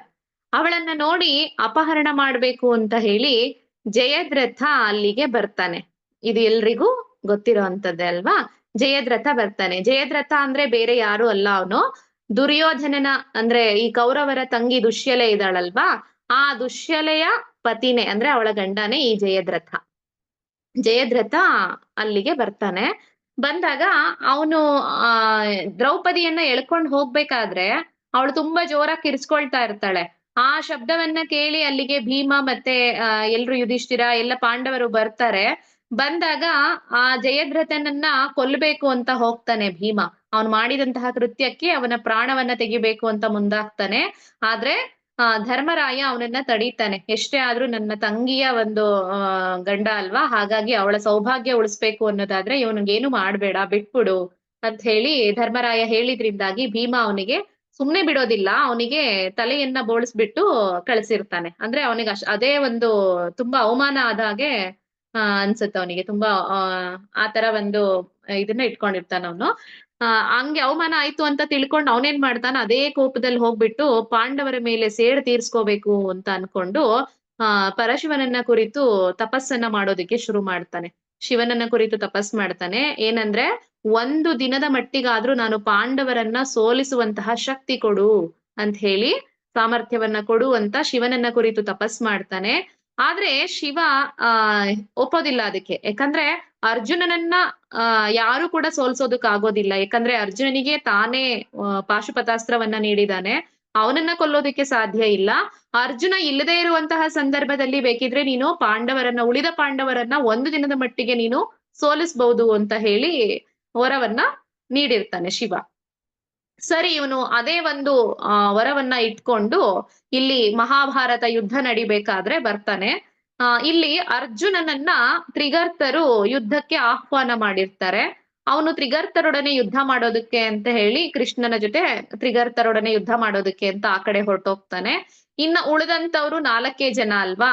ಸೊ ಈ 4 ಜನ ಪಾಂಡವರು ಇವರಿಂದ ಅಂದ್ರೆ ನನಗೇನ್ ಮಾಡೋದಕ್ಕಾಗತ್ತೆ, ಸೋಲಿಸ್ಬಹುದು ಅಂತ ತಿಳ್ಕೊಂಡು ಜಯದ್ರಥ ಪ್ಲಾನ್ ಮಾಡಿ ದ್ರೋಣಾಚಾರ್ಯರು ಎಲ್ರು ಕೂಡ ಮಾತಾಡ್ಕೊಂಡು ಈ ಕಡೆ ಇವ್ರನ್ನೆಲ್ಲ ಸೋಲಿಸ್ಬೇಕು ಅಂತ ಹೇಳಿ ಚಕ್ರವ್ಯೂಹವನ್ನ ರಚನೆ ಮಾಡ್ತಾರೆ. ಇಲ್ಲಿ ಚಕ್ರವ್ಯೂಹವನ್ನ ಕೃಷ್ಣ, ಬಲರಾಮ ಹಾಗೆ ಅರ್ಜುನ ಇವ್ರು 3 ಜನಕ್ ಬಿಟ್ರೆ ಬೇರೆ ಯಾರಿಗೂ ಕೂಡ ಚಕ್ರವ್ಯೂಹವನ್ನ ಭೇದಿಸುವಂತಹ ಸಾಮರ್ಥ್ಯ ಯಾರಿಗೂ ಇರೋದಿಲ್ಲ. ಬಲರಾಮ ಈಗಾಗ್ಲೇ ಅವನು ಯುದ್ಧದಲ್ಲಿ ಪಾರ್ಟಿಸಿಪೇಟ್ ಮಾಡಿಲ್ಲ ಅವನು. ಹಾಗಾಗಿ ಇನ್ನು ಕೃಷ್ಣ, ಅರ್ಜುನ ಇಬ್ರು ಕೂಡ ತ್ರಿಗರ್ತರ ಜೊತೆ ಯುದ್ಧ ಮಾಡೋದಕ್ಕೆ ಅಂತ ಹೋಗಿದ್ದಾರೆ. ಈ ಸಂದರ್ಭದಲ್ಲಿ ಯಾರು ಅವ್ರ ಜೊತೆ ಯುದ್ಧಕ್ಕೆ ಆಹ್ವಾನ ಮಾಡಿದಾಗ ಹೋಗ್ಬೇಕಲ್ವಾ, ಯಾರು ಹೋಗ್ತಾರೆ ಅಂತಂದಾಗ ಆಗ ಅಭಿಮನ್ಯು ನಾನು ಅವ್ರ ಜೊತೆ ಯುದ್ಧವನ್ನ ಮಾಡ್ತೀನಿ, ನನಗೆ ಚಕ್ರವ್ಯೂಹ ಪ್ರವೇಶ ಮಾಡೋದು ಗೊತ್ತಿದೆ ಅಂತ ಹೇಳಿ ಅರ್ಜುನ ತನ್ನ ದೊಡ್ಡಪ್ಪನ ಹತ್ರ ಹೇಳ್ತಾನೆ. ಅಂದ್ರೆ ಯುಧಿಷ್ಠಿರನ ಹತ್ರ ಹೋಗಿ ಹೇಳ್ತಾನೆ, ನಾನ್ ಹೋಗ್ತೀನಿ ದೊಡ್ಡಪ್ಪ, ನಾನ್ ಅವ್ರ ಜೊತೆ ಯುದ್ಧ ಮಾಡ್ತೀನಿ ಅಂತ. ಅವನಿಗೆ ಒಂದು ಒಳಗಡೆ ಎಂಟ್ರಿ ಆಗೋದಷ್ಟೇ, ಪ್ರವೇಶ ಆಗೋದಷ್ಟೇ ಅವನಿಗೆ ಗೊತ್ತಿರುತ್ತೆ ಅಭಿಮನ್ಯುಗೆ. ಆದ್ರೆ ಹೊರಗಡೆ ಬರುವಂತಹ ಒಂದು ವಿದ್ಯೆ ಅವನಿಗೆ ತಿಳಿದಿರೋದಿಲ್ಲ. ಇದ್ರ ಹಿಂದಿನ ಕತೆ ಕೂಡ ಎಲ್ರಿಗೂ ಗೊತ್ತಿದೆ.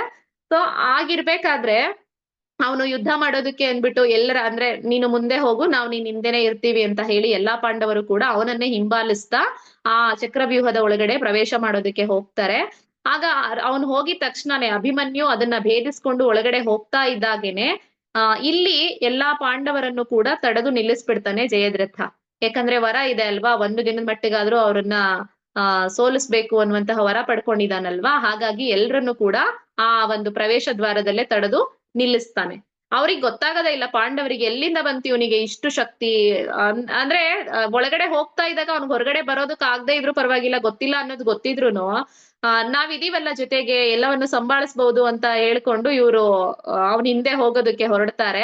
ಆದ್ರೆ ಇಲ್ಲಿ ಅವನು ಜಯದ್ರಥ ವರ ಪಡ್ಕೊಂಡ್ ಬಂದಿದ್ರಿಂದಾಗಿ ಅವ್ರನ್ನ ತಡೆದು ನಿಲ್ಲಿಸ್ತಾನೆ. ಅಭಿಮನ್ಯು ಒಬ್ಬನೇ ಒಂಟಿಯಾಗಿ ಅವ್ರ ಎಲ್ರ ಜೊತೆ ಅಲ್ಲಿ ಎಲ್ಲಾ ಕೃಪಾಚಾರ್ಯರು, ದ್ರೋಣಾಚಾರ್ಯರು, ಅಶ್ವತ್ಥಾಮ, ಕರ್ಣ, ದುರ್ಯೋಧನ, ದುಶ್ಯಾಸನ ಇವ್ರು ಎಲ್ರ ಜೊತೆ ಹೋರಾಡಿ ಒಬ್ಬನೇ ಒಂಟಿಯಾಗಿ ಹೋರಾಡ್ತಾನೆ. ಎಷ್ಟು ಹೋರಾಡಿದ್ರು ಕೂಡ ಅವ್ರು ಎಲ್ರುನು ಅವನ ಸಾಮರ್ಥ್ಯ ಅಲ್ಲಿ ಹೇಗೆ ಅವನು ಹೋರಾಡ್ತಾನೆ ಅಂತಂದ್ರೆ ಯಾರು ಕೂಡ ಅವನನ್ನ ಸೋಲ್ಸೋದಕ್ ಆಗ್ತಿರೋದಿಲ್ಲ. ಹಾಗಾಗಿ ಹೀಗೆ ಬಿಟ್ರೆ ಎಲ್ಲಾ ಸೈನ್ಯವನ್ನ, ದುರ್ಯೋಧನನ್ ಮಗನನ್ನು ಕೂಡ ಅವನು ಅಲ್ಲಿ ಕೊಲ್ತಾನೆ. ಸೊ ಹೀಗೆ ಬಿಟ್ರೆ ಎಲ್ರನ್ನೂ ಕೂಡ ಇವನು ಸೋಲಿಸ್ತಾನೆ ಅಂತ ಅನ್ಕೊಂಡ್ ಏನ್ ಮಾಡ್ತಾರ ಅವ್ರು, ಎಲ್ಲರೂ ಒಟ್ಟಿಗೆನೆ ಇವ್ನ ಜೊತೆ ಯುದ್ಧ ಮಾಡ್ಬೇಕು, ಒಟ್ಟಿಗೆ ಇವನ್ ಮೇಲೆ ನಾವು ದಾಳಿಯನ್ನ ಮಾಡ್ಬೇಕು ಅಂತ ಹೇಳಿ ಎಲ್ರು ಒಟ್ಟಿಗೆ ಹೋಗಿ ಕೆಲವರು ಅವ್ರನ್ನ ರಥವನ್ನ ಮುರಿದಾಕ್ತಾರೆ, ಕೆಲವರು ಅವನ ಕೈಗಳನ್ನ ಕತ್ತರಿಸ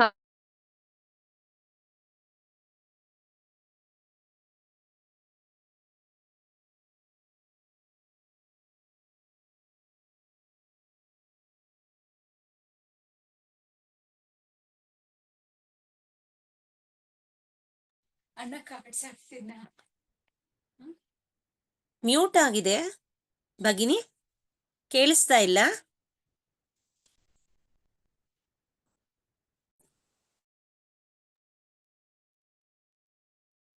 ಕೇಳಿಸ್ತಾ ಇಲ್ಲ ಭಗಿನಿ.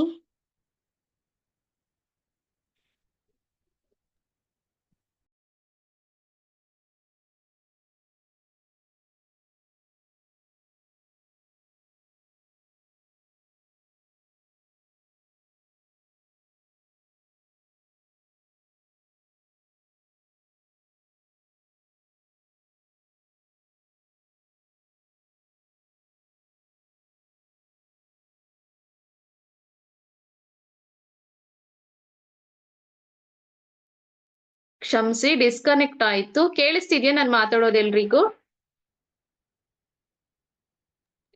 ಈಗ ಕೇಳಿಸ್ತಿದೆ ಭಗಿನಿ. ಅದೇ ಆಟೋಮೆಟಿಕ್ ಆಗಿ ಡಿಸ್ಕನೆಕ್ಟ್ ಆಗ್ತದೆ. ಓಕೆ. ಓಕೆ, ಎಲ್ರು ಮ್ಯೂಟ್ ಮಾಡ್ಕೊಳ್ಳಿ, ಆಟೋಮೆಟಿಕ್ ಆಗಿ ಡಿಸ್ಕನೆಕ್ಟ್ ಆಗ್ಬಿಡ್ತದೆ, ನೆಟ್ವರ್ಕ್ ಇಶ್ಯೂ ಅನ್ಸುತ್ತೆ. ಓಕೆ, ಇವಾಗ ಜಯದ್ರಥನೇ ಇದಕ್ಕೆಲ್ಲ ಕಾರಣ ಅಂತ ಅನ್ನೋದು ಅರ್ಜುನನ್ ಗೊತ್ತಾಗತ್ತೆ.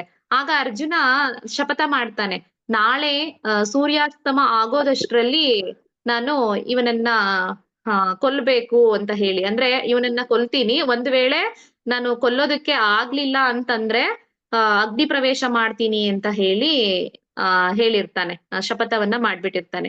ಆಗ ಕೃಷ್ಣ ಕೇಳ್ತಾನೆ, ಯಾಕೆ ನೀನ್ ಈ ರೀತಿ ನನ್ನನ್ನು ಕೇಳ್ದೇನೆ ಯಾಕೆ ಈ ತರ ನೀನು ಶಪಥವನ್ನ ಮಾಡ್ದೆ ಅಂತ ಕೇಳ್ತಾನೆ.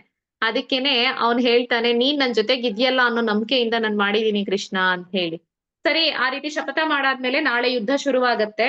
ಇವಾಗ ದುರ್ಯೋಧನಂಗಂತೂ ಖುಷಿನೋ ಖುಷಿ, ಯಾಕಂದ್ರೆ ಈ ಕಡೆ ಜಯದ್ರಥನನ್ನ ಒಂದು 3 ವ್ಯೂಹಗಳುಳ್ಳಂತಹ ಒಂದು ಇದನ್ನ ರಚನೆ ಮಾಡ್ಬಿಟ್ಟು, ವ್ಯೂಹಗಳನ್ನ ರಚನೆ ಮಾಡಿ 3 ಲೇಯರ್ ಇರುವಂತಹ ವ್ಯೂಹವನ್ನ ರಚನೆ ಮಾಡಿ ಅಲ್ಲಿ ಮಧ್ಯದೆಲ್ಲ ಅವನನ್ನ ಇರಿಸಿರ್ತಾನೆ. ಅಂದ್ರೆ ಅರ್ಜುನನಿಗೆ ಕಾಣದೇ ಇರೋ ರೀತಿ ಅವನಿಗೆ ಪ್ರೊಟೆಕ್ಷನ್ ರಕ್ಷಣೆಯನ್ನ ನೀಡ್ತಾ ಇರ್ತಾರೆ. ಒಂದು ಮುಖ್ಯ ದ್ವಾರದಲ್ಲಿ ದ್ರೋಣಾಚಾರ್ಯರು, ಕರ್ಣ ಇವರೆಲ್ಲರೂ ಕೂಡ ಇರ್ತಾರೆ. ಇವ್ರನ್ನ ಭೇದಿಸ್ಕೊಂಡು ಬರೋದ್ರೊಳಗಾಗಿ ಸೂರ್ಯಾಸ್ತ ಆಗ್ಬಿಡತ್ತೆ. ಅವಾಗ ಅರ್ಜುನ ಅವನ್ ಹೇಳ್ದಾಗೇನೆ ಅಗ್ನಿ ಪ್ರವೇಶ ಮಾಡ್ತಾನೆ. ಒಂದ್ ವೇಳೆ ಅರ್ಜುನ ಅಗ್ನಿ ಪ್ರವೇಶ ಮಾಡಿದ್ರೆ ಯಾರು ಪಾಂಡವರೆಲ್ರು ಕೂಡ ಅವರು ಎಲ್ಲ ಕುಗ್ಗ್ ಹೋಗ್ಬಿಡ್ತಾರೆ. ಹಾಗಾಗಿ ಎಲ್ರು ಕೂಡ ನಾನ್ ಹೇಳ್ದಾಗೆ ಕೇಳ್ಬೇಕಾಗತ್ತೆ ಅಂತ ಹೇಳಿ ಅವನ್ ಪ್ಲಾನ್ ಆಗಿರತ್ತೆ. ಈ ಕಡೆ ಎಲ್ರೂನು ನಿಲ್ಸಿರ್ತಾನೆ. ದ್ರೋಣಾಚಾರ್ಯರ ಜೊತೆನೂ ಕೂಡ ಅರ್ಜುನ ಯುದ್ಧ ಮಾಡಿ ಅವರನ್ನ ಭೇದಿಸ್ಕೊಂಡು ಮತ್ತೆ ಇನ್ನೊಂದು ಲೇಯರ್ ಅನ್ನ ದಾಟಿ ಮುಂದೆ ಹೋಗ್ತಾನೆ. ಅಲ್ಲಿ ಕರ್ಣನ ಜೊತೆ ಕೂಡ ಯುದ್ಧ ಆಗತ್ತೆ. ಕರ್ಣನನ್ನು ಕೂಡ ಸೋಲ್ಸಿ ಮತ್ತೂ ಮುಂದೆ ಹೋಗ್ತಾನೆ. ಅಲ್ಲಿ ಅಂದ್ರೆ ತುಂಬಾ ಹೊತ್ತಾಗ್ಬಿಡತ್ತೆ, ಸಂಜೆ ಆಗ್ಬಿಡತ್ತೆ ಅಷ್ಟ್ರಲ್ಲಾಗ್ಲೇನೆ, ಸಾಯಂಕಾಲ ಆಗ್ಬಿಟ್ಟಿರತ್ತೆ. ಇದೆಲ್ಲವನ್ನ ಇವ್ರ ಜೊತೆ ಎಲ್ಲ ಹೋರಾಡಿ ಅವನು ಆ ಒಂದು ಮಧ್ಯಕ್ಕೆ ತಲುಪುವಷ್ಟ್ರಲ್ಲಿ ಸಮಯ ಕಳೆದೋಗ್ಬಿಟ್ಟಿರತ್ತೆ. ಸೊ ಆ ಸಮಯದಲ್ಲಿ ಸಂಜೆ ಸೂರ್ಯಾಸ್ತ ಆಗೋಗುತ್ತೆ, ಸೂರ್ಯಾಸ್ತ ಆಗ್ಬಿಡತ್ತೆ. ಆದಾಗ ಅವನು ಇವಾಗ ಮಾತು ಕೊಟ್ಟ ಹಾಗೇನೆ ದುರ್ಯೋಧನನ್ ಖುಷಿ ಆಗ್ತಿರತ್ತೆ, ಅಗ್ನಿ ಪ್ರವೇಶ ಮಾಡ್ತಾನೆ ಈಗ ಅಂದ್ಬಿಟ್ಟು. ಆಗ ಸ್ವತಃ ಕೃಷ್ಣನೇ ಹೇಳ್ತಾನೆ, ನೀನು ಕೊಟ್ಟ ಮಾತಿಗೆ ತಪ್ಪೋ ಹಾಗಿಲ್ಲ ಅರ್ಜುನ, ರೆಡಿ ಆಗು ನೀನು ಅಗ್ನಿ ಪ್ರವೇಶ ಮಾಡೋದಕ್ಕೆ, ನಾನೇ ಚಿತೆಯನ್ನ ತಯಾರು ಮಾಡ್ತೀನಿ ಅಂತ ಕೃಷ್ಣ ಹೇಳ್ತಾನೆ.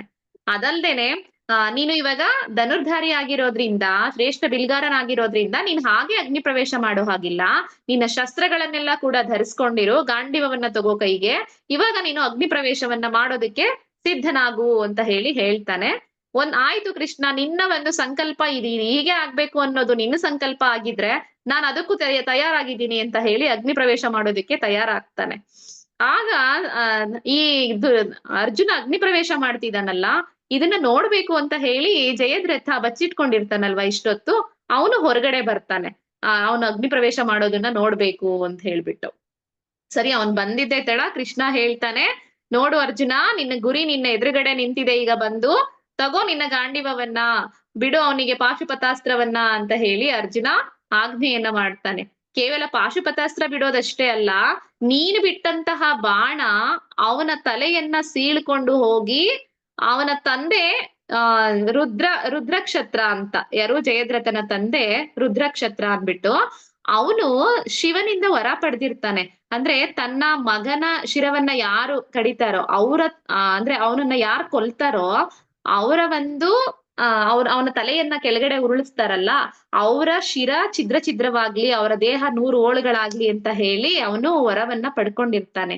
ಅದಕ್ಕೆ ಕೃಷ್ಣ ಹೇಳ್ತಾನೆ, ಈಗ ನೀನು ಬಿಟ್ಟಂತಹ ಬಾಣ ಅಲ್ಲಿ ಶಮಂತ ಪಂಚಕ ಎಂಬಂತಹ ಸ್ಥಳದಲ್ಲಿ ಸಂಧ್ಯಾ ವಂದನೆ ಅಲ್ಲಿ ಮಾಡ್ತಾ ಕೂತಿರ್ತಕ್ಕಂತಹ ಅವ್ರ ತಂದೆ ಏನಿದಾನೆ ಅವನ ತೊಡೆಯ ಮೇಲೆ ಹೋಗಿ ಬೀಳೋ ರೀತಿ ನೀನು ಅವನ ತಲೆಗೆ ಆ ಒಂದು ಪಾಶುಪತಾಸ್ತ್ರಾಗ್ನಿಯನ್ನ ಪ್ರಯೋಗ ಮಾಡ್ಬೇಕು ಅಂತ ಹೇಳಿರ್ತಾನೆ. ಹಾಗೇನೆ ಈ ಅರ್ಜುನ ಜಯದ್ರಥನಿಗೆ ಬಾಣವನ್ನ ಬಿಡ್ತಾನೆ. ಆ ಬಾಣದಿಂದಲೇ ಅನೇಕ ಬಾಣಗಳನ್ನ ಸೇರಿಸಿ ಅವನ ತಲೆ ಹೋಗ್ಬಿಟ್ಟು ಆ ರುದ್ರಕ್ಷತ್ರನ ತೊಡೆಯ ಮೇಲೆ ಬೀಳೋ ರೀತಿ ಮಾಡ್ತಾನೆ. ಅದು ಬಿದ್ದಿದ್ದೆ ತಡ, ಅವನ್ ತೊಡೆ ಮೇಲೆ ಬಿದ್ಮೇಲೆ ಅವನೇ ಕೆಳಗಡೆ ಹೆಸ್ತ್ ಬಿಡ್ತಾನಲ್ವಾ, ಹಾಗಾಗಿ ಅವನು ಕೂಡ ಅವನ್ ಜೊತೆಗೆ ಸತ್ತೋಗ್ತಾನೆ, ಅವನು ಅಲ್ಲಿ ಭಸ್ಮನಾಗ್ಬಿಡ್ತಾನೆ. ಸೊ ಇದೆಷ್ಟು ಆಗತ್ತೆ. ಈಗ ದುರ್ಯೋಧನ ಶುರು ಮಾಡ್ತಾನೆ, ಏನಂದ್ರೆ ಅಲ್ಲ ಕೃಷ್ಣ, ನೀನು ತುಂಬಾ ಮೋಸ ಮಾಡ್ತಾ ಇದೀಯ ನೀನು. ಯಾಕಂದ್ರೆ ಅರ್ಜುನ ಸೂರ್ಯಾಸ್ತಮ ಆಗೋದ್ರೊಳಗೆ ಜಯದ್ರಥನ್ನ ಕೊಲ್ಲಿಲ್ಲ ಅಂದ್ರೆ ಅಗ್ನಿ ಪ್ರವೇಶ ಮಾಡ್ತೀನಿ ಅಂತ ಹೇಳ್ದ. ಆದ್ರೆ ನೀನು ಇಲ್ಲಿ ಸೂರ್ಯಾಸ್ತಮ ಆದ್ಮೇಲೆ ಜಯದ್ರಥನ್ನ ಕೊಂದಿದ್ದೀರಾ, ಈಗ ಅದೆಲ್ಲ ಗೊತ್ತಿಲ್ಲ, ಅಗ್ನಿ ಪ್ರವೇಶ ಮಾಡ್ಲೇಬೇಕು ಅರ್ಜುನ ಅಂತ ಹೇಳಿ ಒತ್ತಾಯಿಸ್ತಾನೆ. ಅದಕ್ಕೆ ಕೃಷ್ಣ ದುರ್ಯೋಧನಂಗೆ ಹೇಳ್ತಾನೆ, ಒಂದ್ ಸ್ವಲ್ಪ ನೀನ್ ಮೇಲ್ ನೋಡು, ಏನಾಗಿದೆ ಅಂತ ಹೇಳಿ ಅವಾಗ ತನ್ನ ಸುದರ್ಶನ ಚಕ್ರದಿಂದ ಮರೆಯಾಗಿರ್ತಕ್ಕಂತಹ ಆ ಸೂರ್ಯನನ್ನ ಪಕ್ಕಕ್ಕೆ ಸುದರ್ಶನ ಚಕ್ರವನ್ನ ಪಕ್ಕಕ್ಕೆ ಸರಿಸಿದಾಗ ಅವಾಗ ಗೊತ್ತಾಗತ್ತೆ ಅಲ್ಲಿ ಇನ್ನೂ ಸಂಜೆನೇ ಆಗಿಲ್ಲ, ಸೂರ್ಯಾಸ್ತಮನೇ ಆಗಿಲ್ಲ ಅಂತ ಹೇಳಿ. ಆಗ ದುರ್ಯೋಧನ ತುಂಬಾ ವ್ಯಥೆ ಪಡ್ತಾನೆ. ಅಂದ್ರೆ ಈ ಒಂದು ಕತೆ ಏನು ನಮಗೆ ಇದರಿಂದ ಅರ್ಥ ಆಗತ್ತೆ ಅಂತಂದ್ರೆ, ಈಗ ದುರ್ಯೋಧನನ ಪ್ಲಾನ್ ಏನಾಗಿತ್ತು? ದ್ರೋಣಾಚಾರ್ಯರನ್ನ ದಾಟ್ಕೊಂಡು ಅಶ್ವತ್ಥಾಮನನ್ನ ಯಾರು ದ್ರೋಣಾಚಾರ್ಯರನ್ನ ದಾಟಿ ಅವ್ನ್ ಮುಂದ್ ಹೋಗೋದು ಕಷ್ಟ, ಅವ್ರ ಗುರುಗಳನ್ನ ದಾಟಿ. ಅದಾದ್ಮೇಲೆ ಕರ್ಣ ಇರ್ತಾನೆ, ಕರ್ಣನನ್ನ ದಾಟಿ ಹೋಗೋದಂತೂ ಸಾಧ್ಯ ಇಲ್ಲದ ಮಾತು. ಅಂತ ಹೇಳಿ ಎಲ್ಲವನ್ನ ನಾನು ಅಂದ್ರೆ ಅವನ್ನ ದಾಟಿ ನೆಕ್ಸ್ಟ್ ಮುಂದೆ ಹೋಗ್ಬೇಕಾದ್ರೆ ಜಯದ್ರಥನನ್ನ ಹುಡ್ಕೋದಂತೂ ಅಂದ್ರೆ ಸಂಜೆ ಅಷ್ಟರಲ್ಲಿ ಅವನನ್ನ ಹೇಗಾದ್ರೂ ನಿಭಾಯಿಸಬಹುದು. ಅವನಂತೂ ಸಂಜೆವರೆಗೂ ಸಿಗಲ್ಲ, ಸೂರ್ಯಾಸ್ತದವರೆಗೂ ಹೇಗಾದ್ರೂ ನಿಭಾಯಿಸಿದ್ರೆ ಅವಾಗ ಅಗ್ನಿಗೆ ಪ್ರವೇಶ ಮಾಡ್ತಾನೆ ಅರ್ಜುನ ಅಂತ ಹೇಳಿ ಮಾಡಿದ್ದ. ಒಂದ್ ವೇಳೆ ಅಗ್ನಿ ಪ್ರವೇಶ ಮಾಡ್ದೇನೆ ಜಯದ್ರಥನನ್ನ ಕೊಂದ್ರೂ ಕೂಡ ಆಗ್ಲೂ ಅರ್ಜುನ ಸಾಯ್ತಾನೆ. ಯಾಕಂದ್ರೆ ಅವನ ತಂದೆಯ ವರ ಇತ್ತಲ್ವಾ, ಶಿವನ ವರ ಇತ್ತಲ್ಲ ಅವನ ತಂದೆಗೆ, ಯಾರು ಅವನ ಶಿರವನ್ನ ಕೆಳಗಡೆ ಬೀಳಿಸ್ತಾರೋ ಅವರ ತಲೆ 100 ಓಳುಗಳಾಗ್ಲಿ ಅಂತ ಹೇಳಿ ವರ ಕೊಟ್ಟಿದ್ನಲ್ವಾ.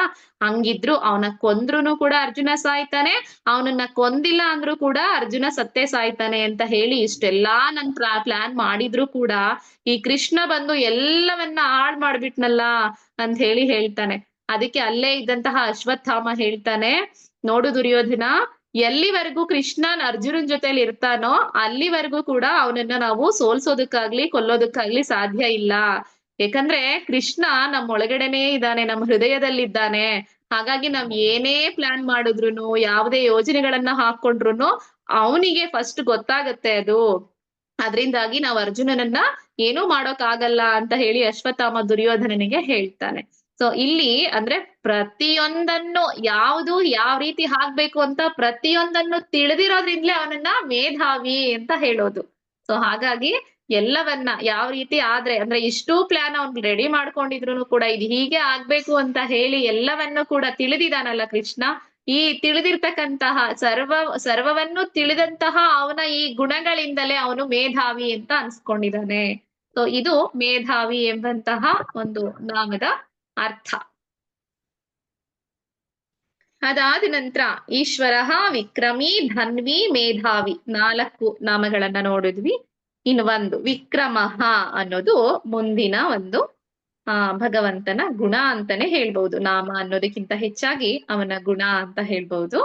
ವಿಕ್ರಮಃ ಅಂದ ತಕ್ಷಣಕ್ಕೆ ಎಲ್ರಿಗೂ ಗೊತ್ತಿರುತ್ತೆ. ವಿಕ್ರಮ ಅಂದ ತಕ್ಷಣ ತ್ರಿವಿಕ್ರಮನ ಅವತಾರ ನೆನಪಾಗತ್ತೆ ನಮ್ಗೆ. ವಾಮನ ಅವತಾರದ ಕಾಲಕ್ಕೆ ಅಂದ್ರೆ ಬಲಿರಾಜನಿಂದ ದಾನವಾಗಿ ಪಡೆದಂತಹ 3 ಹೆಜ್ಜೆಗಳನ್ನ ಅಂದ್ರೆ 3 ಹೆಜ್ಜೆಗಳನ್ನ ದಾನವಾಗಿ ಪಡ್ಕೊಂಡು ಅವನು ಹೇಗೆ 1 ಹೆಜ್ಜೆಯಿಂದ ಬ್ರಹ್ಮಾಂಡವನ್ನೇ 2 ಹೆಜ್ಜೆಗಳಲ್ಲಿ ಅಳೆದು ಬಿಟ್ಟು ಇನ್ನೊಂದು ಹೆಜ್ಜೆಯನ್ನ ಬಲಿಚಕ್ರವರ್ತಿಯ ತಲೆ ಮೇಲೆ ಇಟ್ಟಿದ್ದ ಅನ್ನೋದು ಎಲ್ರಿಗೂ ಗೊತ್ತಿದೆ. ವಿಕ್ರಮಿ ಅಂತ ಹೇಳಿ ಹೇಳ್ತಾರೆ ಅದಕ್ಕೆ. ಸೊ ಅದು ವಿಕ್ರಮಃ ಅಂತ ಅನ್ನೋದಕ್ಕೆ ಏನು ಅರ್ಥ ಬರುತ್ತೆ ಅಂತಂದ್ರೆ,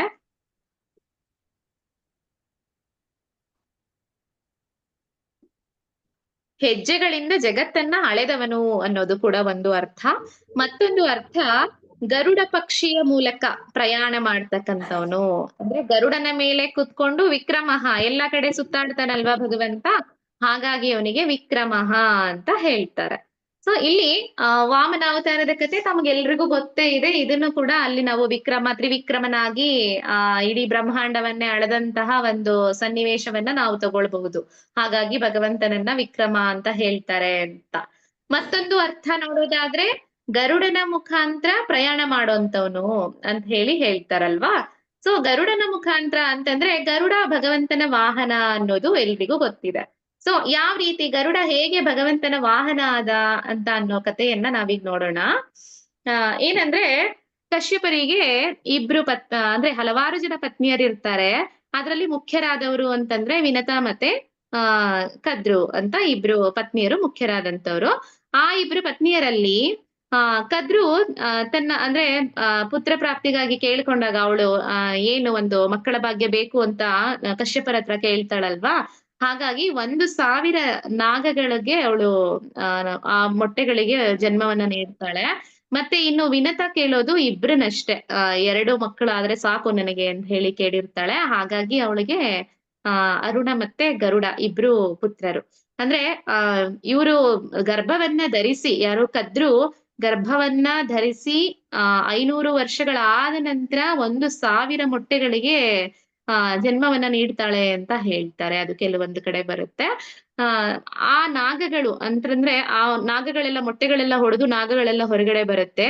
ಇಲ್ಲಿ ಕದ್ರುವಿಗೆ 1,000 ನಾಗಗಳು ಅಂದ್ರೆ ಅವಳು ನಾಗಗಳಿಗೆ ಜನ್ಮ ಕೊಟ್ಲಲ್ವಾ, ಈ ವಿನತೆನೆ ಕೂಡ 2 ಮೊಟ್ಟೆಗಳಿಗೆ ಜನ್ಮ ಕೊಟ್ಟಿರ್ತಾಳೆ.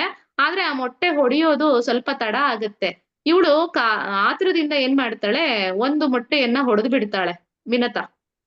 ಹಾಗಾಗಿ ಅದರಿಂದ ಒಂದು ಪ್ರಕಾಶಮಾನವಾದಂತಹ ಸೂರ್ಯನ ಪ್ರಭೆ ಉಳ್ಳಂತಹ ತುಂಬಾ ಕೆಂಪಾಗಿ ಇರ್ತಕ್ಕಂತಹ ಕೆಂಪು ವರ್ಣದ ಒಬ್ಬ ಮಗ ಹೊರಗಡೆ ಬರ್ತಾನೆ ಅದರಿಂದ. ಆದ್ರೂ ಬಂದ್ರುನು ಕೂಡ ಸೂರ್ಯನಷ್ಟೇ ಪ್ರಕಾಶ ಉಳ್ಳವನು ಹೌದು, ಆದ್ರೆ ಅವನು ಅಂಗವಿಕಲನಾಗಿರ್ತಾನೆ. ಅಂದ್ರೆ ಆ ಒಂದು ಸಮಯ ತೀರೋದಕ್ಕೂ ಮುಂಚೆನೆ ಅವಳು ಆ ಮೊಟ್ಟೆಯನ್ನ ಹೊಡೆದಿದ್ರಿಂದಾಗಿ ಅವನು ಅಂಗವಿಕಲನಾಗಿರ್ತಾನೆ. ಒಂದು ಕಾಲು ಇರೋದಿಲ್ಲ ಅರುಣನಿಗೆ. ಸೊ ಆ ಅರುಣ ಹೋಗ್ಬಿಟ್ಟು ಸೂರ್ಯನ ಸಾರಥಿ ಆಗ್ತಾನೆ. ಅಂದ್ರೆ ತನ್ನ ತಾಯಿ ಈ ರೀತಿ ಆತುರದಿಂದ ತಗೊಂಡಂತಹ ನಿರ್ಧಾರಕ್ಕೆ ಅವನು ತುಂಬಾ ವ್ಯಥೆ ಪಡ್ತಾನೆ. ಹಾಗೆ ಮುಂದೆ ದಯವಿಟ್ಟು ಈ ರೀತಿ ಮಾಡ್ಬೇಡ ನೀನು ಅಂತ ಹೇಳ್ತಾನೆ. ಇನ್ನೊಂದು ಮೊಟ್ಟೆ ಹೊಡಿಬೇಡ ಅಂತ ಹೇಳಿ ಅಮ್ಮನಿಗೆ ಹೇಳಿದಾಗ ಅದು ನೆಕ್ಸ್ಟ್ ಆ ಮೊಟ್ಟೆ ಯಾವಾಗ ಹೊಡೆಯುತ್ತೋ ಅಲ್ಲಿವರೆಗೂ ಕೂಡ ಕಾಯ್ತಾರೆ. ಆಗ ಗರುಡ ಅದ್ರಿಂದ ಜನ್ಮವನ್ನ ತಾಳ್ತಾನೆ. ಆ ಮೊಟ್ಟೆಯಿಂದ ಗರುಡ ಹೊರಗಡೆ ಬರ್ತಾನೆ. ಇಲ್ಲಿ ಅರುಣ ಸೂರ್ಯನ ಸಾರಥಿಯಾದ, ಗರುಡ ಹೇಗೆ ವಿಷ್ಣುವಿನ ಸಾರಥಿಯಾದ ಅಂತಂದ್ರೆ, ಈ ಕದ್ರು ಮತ್ತೆ ವಿನತ ಯಾವುದೋ ಒಂದು ಪಂದ್ಯದಲ್ಲಿ ಇಬ್ರು ಪಂದ್ಯವನ್ನ ಕಟ್ಟು ವಿನತ ಅದ್ರಲ್ಲಿ ಸೋತಿರ್ತಾಳೆ. ಕದ್ರು ಹತ್ರ ಸೋತ್ಬಿಟ್ಟಿರ್ತಾಳೆ. ಅವಾಗ ಅವಳೇನಾದ್ರೂ ಸೋತ್ರೆ ಅವಳೇನಾದ್ರೂ ಸೋತ್ರೆ ಅವಳಿಗೆ ಎಲ್ರೂ ಕೂಡ ದಾಸರಾಗಿ ಇರ್ಬೇಕು, ಗುಲಾಮಗಿರಿಯಲ್ಲಿ ಇರ್ಬೇಕು. ಅವಳು ವಿನತೆ ಮತ್ತೆ ಅವಳ ಇಬ್ರು ಮಕ್ಕಳು ಗುಲಾಮರಾಗಿ ಇರ್ಬೇಕು ಅಂತ ಹೇಳಿ ಅವರ ಒಂದು ಷರತ್ತಾಗಿರತ್ತೆ. ಅದೇ ರೀತಿ ತುಂಬಾ ಮೋಸ ಮಾಡಿ ಕುತಂತ್ರವನ್ನ ಮಾಡಿ ಅವರನ್ನ ಸೋಲಿಸಿ ಅವರ ಜೊತೆನಲ್ಲಿ ಇಟ್ಕೊಂಡಿರ್ತಾರೆ, ಗುಲಾಮಗಿರಿಯಲ್ಲಿ ಇಟ್ಕೊಂಡಿರ್ತಾರೆ. ಈ ವಿನತೆ ಅವರ ಅಮ್ಮ ದಾಸಿ ಆಗಿದ್ರಿಂದಾಗಿ ಮಕ್ಕಳು ಕೂಡ ಅವರ ಒಂದು ದಾಸ್ಯತ್ವದಲ್ಲೇ ಬೆಳೀತಾರೆ. ಇವಾಗ ಒಂದ್ಸರಿ ಏನ್ ಮಾಡ್ತಾರೆ, ತುಂಬಾ ಗರ್ವದಿಂದ ನಾಗಗಳೆಲ್ಲ ಹೇಳ್ತಾರೆ ಗರುಡನಿಗೆ, ಹೇ ಗರುಡ, ನೀನ್ ನನ್ನನ್ನ ಸೂರ್ಯನ ಹತ್ರ ಕರ್ಕೊಂಡು ಹೋಗು, ನೀನ್ ತುಂಬಾ ಎತ್ತರಕ್ಕೆ ಆರೋಂತ ಶಕ್ತಿ ಇದೆ ಅಲ್ವಾ ನಿಂಗೆ, ನಾವು ಸೂರ್ಯನನ್ನ ಪೂಜೆ ಮಾಡ್ಬೇಕು, ಅದಕ್ಕೆ ಅವನ ಬಳಿ ಕರ್ಕೊಂಡು ಹೋಗು ಅಂತ ಹೇಳಿ ಗರುಡನಿಗೆ ಎಲ್ಲಾ ನಾಗಗಳು ಆಜ್ಞೆಯನ್ನ ಮಾಡ್ತಾರೆ. ಅದಕ್ಕೆ ಸರಿ ಗರುಡ ಎಲ್ಲವನ್ನ ತನ್ನ ಮೈ ಮೇಲೆ ಹಾಕೊಂಡು ರೆಕ್ಕೆಗಳ ಮೇಲೆಲ್ಲ ಕೂರ್ಸ್ಕೊಂಡು ಎಲ್ಲವನ್ನ ಸೂರ್ಯನ ಹತ್ರ ಕರ್ಕೊಂಡು ಹೋಗ್ತಾನೆ. ಆ ಸೂರ್ಯನ ಬಳಿ ಹೋಗ್ತಾ ಇದ್ದ ಹಾಗೇನೆ ಎಲ್ಲಾ ನಾಗಗಳು ಅವನ ಪ್ರಭೆಯನ್ನ ತಡೆಯೋದಕ್ಕೆ ಆಗೋದಿಲ್ಲ. ಸೂರ್ಯನ ಪ್ರಭೆಯನ್ನ ತಡೆಯೋದಕ್ಕಾಗ್ದೇನೆ ಜೋರಾಗಿ ಕಿರ್ಚೋದಕ್ ಶುರು ಮಾಡುತ್ತವೆ. ದಯವಿಟ್ಟು ನನ್ನನ್ನು ಇಲ್ಲಿಂದ ವಾಪಸ್ ಕರ್ಕೊಂಡ್ ಹೋಗ್ಬಿಡು, ಬೇಡ, ನಮ್ಗೆ ಇಲ್ಲಿ ಇರೋಕ್ ಆಗಲ್ಲ ಅಂತ ಹೇಳಿ ಎಲ್ರು ಕೂಡ ಕಿರ್ಚೋದಕ್ಕೆ ಶುರು ಮಾಡ್ತಾರೆ. ಎಲ್ಲಾ ನಾಗಗಳು ಕೂಡ ಶುರು ಮಾಡುತ್ತೆ. ಅವಾಗ ಸರಿ ಆಯ್ತು ಅಂದ್ಬಿಟ್ಟು ಗರುಡ ವಾಪಸ್ ಕರ್ಕೊಂಡ್ ಬರ್ತಾನೆ. ಇವ್ರಿಗೆ ಒಂಥರ ನಾಚಿಕೆ ಆಗತ್ತೆ, ಅಯ್ಯೋ ಎಂತ ಕೆಲ್ಸ ಮಾಡಿದ್ವಿ, ಅವನ ಹತ್ರ ಹೋಗ್ಬಿಟ್ಟು ತಲೆ ತಗ್ಸೋ ಹಾಗಾಯ್ತಲ್ಲ ನಾನು ಅಂದ್ಬಿಟ್ಟು. ಇವ್ನಿಗೆ ಅಪಾರವಾದ ಶಕ್ತಿ ಇದೆ ಅಂತ ಹೇಳಿ ಅವ್ರಿಗೆ ಹೊಟ್ಟೆ ಕಿಚ್ಚು ಬರುತ್ತೆ. ಅದೇ ಅಸೂಯೆಯಿಂದ ಅವ್ರು ಮತ್ತೊಂದು ಕೆಲಸವನ್ನ ಹೇಳೋಣ, ಅದು ನಮಗೆ ಒಳಿತಾಗೋ ರೀತಿ ಇರ್ಬೇಕು, ಇವನಿಂದ ಯಾವ್ದಾದ್ರು ಒಂದು ಅಸಾಧಾರಣ ಕೆಲಸವನ್ನ ಹೇಳ್ಬೇಕು ಇವನಿಗೆ ಅಂತ ಹೇಳಿ ಗರುಡನನ್ನ ಕರೆದು ಎಲ್ಲಾ ನಾಗಗಳು ಹೇಳುತ್ತೆ. ಕದ್ರು ಮತ್ತೆ ನಾಗಗಳೆಲ್ರು ಹೇಳ್ತಾರೆ, ನೀನ್ ಹೋಗ್ಬಿಟ್ಟು ಇಂದ್ರಲೋಕದಲ್ಲಿ ಅಮೃತವನ್ನ ತಕೊಂಡ್ ಬಾ ನೀನು ಅಂತ ಹೇಳ್ತಾರೆ. ಅಮೃತ ಅಂದ ಕ್ಷಣಕ್ಕೆ ಓದೋರ್ಗೆಲ್ಲ ಸಿಗೋ ರೀತಿ ಇಟ್ಟಿರಲ್ಲ ಅಲ್ವಾ, ಅಲ್ಲಿ ಎಲ್ಲಾ ದೇವತೆಗಳ ಕಾವಲುಗಾರರು ಇರ್ತಾರೆ. ಎಲ್ರೂ ತುಂಬಾ ಒಂದು ಜಾಗದಲ್ಲಿ ಯಾರು ಮುಟ್ಟದೇ ಇರ್ತಕ್ಕಂತಹ ಸ್ಥಳದಲ್ಲಿ ಇಟ್ಟಿರ್ತಾರೆ. ಎಲ್ಲರ ಒಂದು ಕಾವಲು ಅದಕ್ಕಿರುತ್ತೆ, ರಕ್ಷಣೆ ಇರುತ್ತೆ. ಎಲ್ಲ ರಕ್ಷಣೆಯಲ್ಲಿ, ದೇವತೆಗಳ ರಕ್ಷಣೆಯಲ್ಲಿ ಅಮೃತ ಇರುತ್ತೆ. ಆದ್ರೆ ಗರುಡ ಒಬ್ಬನೇ ಹೋಗಿ ಎಲ್ಲಾ ದೇವತೆಗಳ ಜೊತೆ ಹೋರಾಡಿ ಆ ಒಂದು ಅಮೃತ ಕಳಶವನ್ನ ತಗೊಂಡ್ ಬರ್ತಾನೆ. ತಗೊಂಡ್ ಬಂದಾಗ ಅವರಿಗೆಲ್ಲ ಅರ್ಥ ಆಗತ್ತೆ, ಓ ಹೌದು ಇವನ್ ತುಂಬಾ ಪರಾಕ್ರಮಿ ಅಂತ ಅನ್ನೋದು. ಸೊ ಅದು ಒಂದ್ ಕಡೆ ಆದ್ರೆ ಅಲ್ಲೇ ಅಂದ್ರೆ ಇಂದ್ರನ ಸಹೋದರನಾಗಿ ಉಪೇಂದ್ರ ಉಪೇಂದ್ರ ನಾಮಕನಾಗಿ ಭಗವಂತ ಜನ್ಮ ತಾಳಿರ್ತಾನಲ್ವಾ, ಅಲ್ಲಿ ದೇವತೆಗಳ ಜೊತೆ ಇವರು ಕೂಡ ಇರ್ತಾರೆ, ಇಂದ್ರ ಉಪೇಂದ್ರ ಕೂಡ ಇರ್ತಾರಲ್ವಾ. ಆಗ ಉಪೇಂದ್ರ ಗರುಡನ ಪರಾಕ್ರಮಕ್ಕೆ ಮೆಚ್ಚಿ, ಭಗವಂತನ ಸ್ವರೂಪನೇ ಅದು, ಭಗವಂತನೇ ಉಪೇಂದ್ರನಾಗಿ ಜನ್ಮ ತಾಳಿದ್ದು, ನಾರಾಯಣನೇ. ಉಪೇಂದ್ರ ಹೇಳ್ತಾನೆ, ಗರುಡ ನಿನ್ನ ಸಾಹಸಕ್ಕೆ ನಾನು ಮೆಚ್ಚಿದ್ದೇನೆ, ನಿನಗೇನ್ ವರ ಬೇಕು ಕೇಳು ಅಂತ. ಗರುಡನಿಗೆ ಸ್ವಲ್ಪ ಅಹಂಕಾರ ಇರತ್ತೆ. ಅಯ್ಯೋ ನೀನೇನ್ ನನಗ್ ವರ ಕೇಳೋದು, ನೀನೇ ನನ್ನನ್ ಕೇಳ್ಕೊ, ನಾನೇ ನಿನ್ಗೇನಾದ್ರೂ ವರ ಕೊಡ್ತೀನಿ ಅಂತ ಗರುಡ ಹೇಳ್ತಾನೆ ತುಂಬಾ ಗರ್ವದಿಂದ. ಸರಿ ಉಪೇಂದ್ರ ನಾಮಕ ಭಗವಂತ ಕೇಳ್ತಾನೆ ಏನಂದ್ರೆ, ನೀನು ಪಕ್ಷಿ ಆಗಿದ್ಯಾ ಅಲ್ವಾ, ನೀನು ನನಗೆ ವಾಹನ ಆಗ್ಬೇಕು ಅಂತ ಕೇಳ್ತಾನೆ. ಸರಿ ಇವನೇನ್ ತಗಳಾಕೊಂಡ್ನಲ್ವಪ್ಪ ಇಲ್ಲಿ ಬಂದ್ಬಿಟ್ಟು ಇವನ್ ಹತ್ರ ಅಂತ ಹೇಳಿ, ಸರಿ ನೀನು ವಾಹನ ಆಗ್ಬೇಕು ಅಂತ ನನಗ್ ಕೇಳಿದ್ಯಲ್ಲ, ಈಗ ನೀನು ಒಂದ್ ವರ ಕೊಡ್ತೀನಿ ಅಂತ ಹೇಳಿದ್ಯಾ, ಅದಕ್ಕೆ ನಾನ್ ನಿನಗ್ ಮತ್ತೊಂದು ನಾನೊಂದ್ ವರ ಕೇಳ್ತೀನಿ, ಕೊಡ್ತೀಯಾ ಅಂತ. ಸರಿ ಏನ್ ಕೇಳು ಅಂತ ಉಪೇಂದ್ರ ಹೇಳ್ತಾನೆ. ಅದಕ್ಕೆ ಅವನು ಹೇಳ್ತಾನೆ, ನಾನು ನಿನಗಿಂತ ಎತ್ತರವಾದ ಸ್ಥಾನದಲ್ಲಿ ಇರ್ಬೇಕು, ಆ ರೀತಿ ವರ ಕೊಡು ಅಂತ. ಹಾಗಾಗಿ ಓಕೆ ಆಯ್ತು, ಹಾಗೆ ಆಗ್ಲಿ, ನೀನ್ ಅನ್ಕೊಂಡಾಗೇನೆ ನನ್ನ ಒಂದು ಧ್ವಜದಲ್ಲಿ ಯಾವಾಗ್ಲೂ ಕೂಡ ನೀನ್ ನೆಲ್ಸಿರ್ತೀಯ, ಯಾಕಂದ್ರೆ ಧ್ವಜ ಯಾವಾಗ್ಲೂ ಮೇಲೆ ಇರತ್ತಲ್ಲ, ಹಾಗಾಗಿ ಧ್ವಜದಲ್ಲಿ ನೀನ್ ನೆಲ್ಸಿರ್ತೀಯ, ಗರುಡ ಧ್ವಜ ಅಂತಾನೆ ಕರೀತಾರೆ ಅಂತ ಹೇಳಿ ಒಪ್ಕೊಳ್ತಾನೆ ಅದಕ್ಕೆ. ಸರಿ ಹೀಗೇನೆ ನಾರಾಯಣನಿಗೆ ಅವನು ಉಪೇಂದ್ರ ನಾಮಕ ಭಗವಂತನಿಗೆ ಅವನು ವಾಹನನಾಗಿ ಇದ್ದ ಗರುಡ. ಈ ಕಡೆ ಒಂದ್ಸರಿ ಏನಾಗತ್ತೆ, ಮಣಿನಾಗ ಎಂಬಂತಹ ಆದಿಶೇಷನ ಮಗ ಅವನು, ಮಣಿನಾಗ ಎಂಬಂತವನು. ಅವನಿಗೆ ಗರುಡ ಅಂದ್ರೆ ತುಂಬಾ ಭಯ ಇರತ್ತೆ, ಗರುಡನ ಕಂಡ್ರೆ ತುಂಬಾ ಭಯ. ಹಾಗಾಗಿ ಅವನೇನ್ ಮಾಡ್ತಾನೆ, ಒಂದ್ಸರಿ ಶಿವನನ್ನ ಕುರಿತು ತಪಸ್ ಮಾಡ್ತಾನೆ. ತಪಸ್ ಮಾಡಿ ನೀನು ನನಗೆ ಗರುಡನಿಂದ ರಕ್ಷಣೆ ನೀಡ್ಬೇಕು ಅಂತ ಹೇಳಿ ಶಿವನನ್ನ ಕೇಳ್ಕೊಂಡಿರ್ತಾನೆ. ಅದಕ್ಕೆ ಶಿವ ಅಭಯ ಹಸ್ತವನ್ನ ನೀಡಿರ್ತಾನೆ.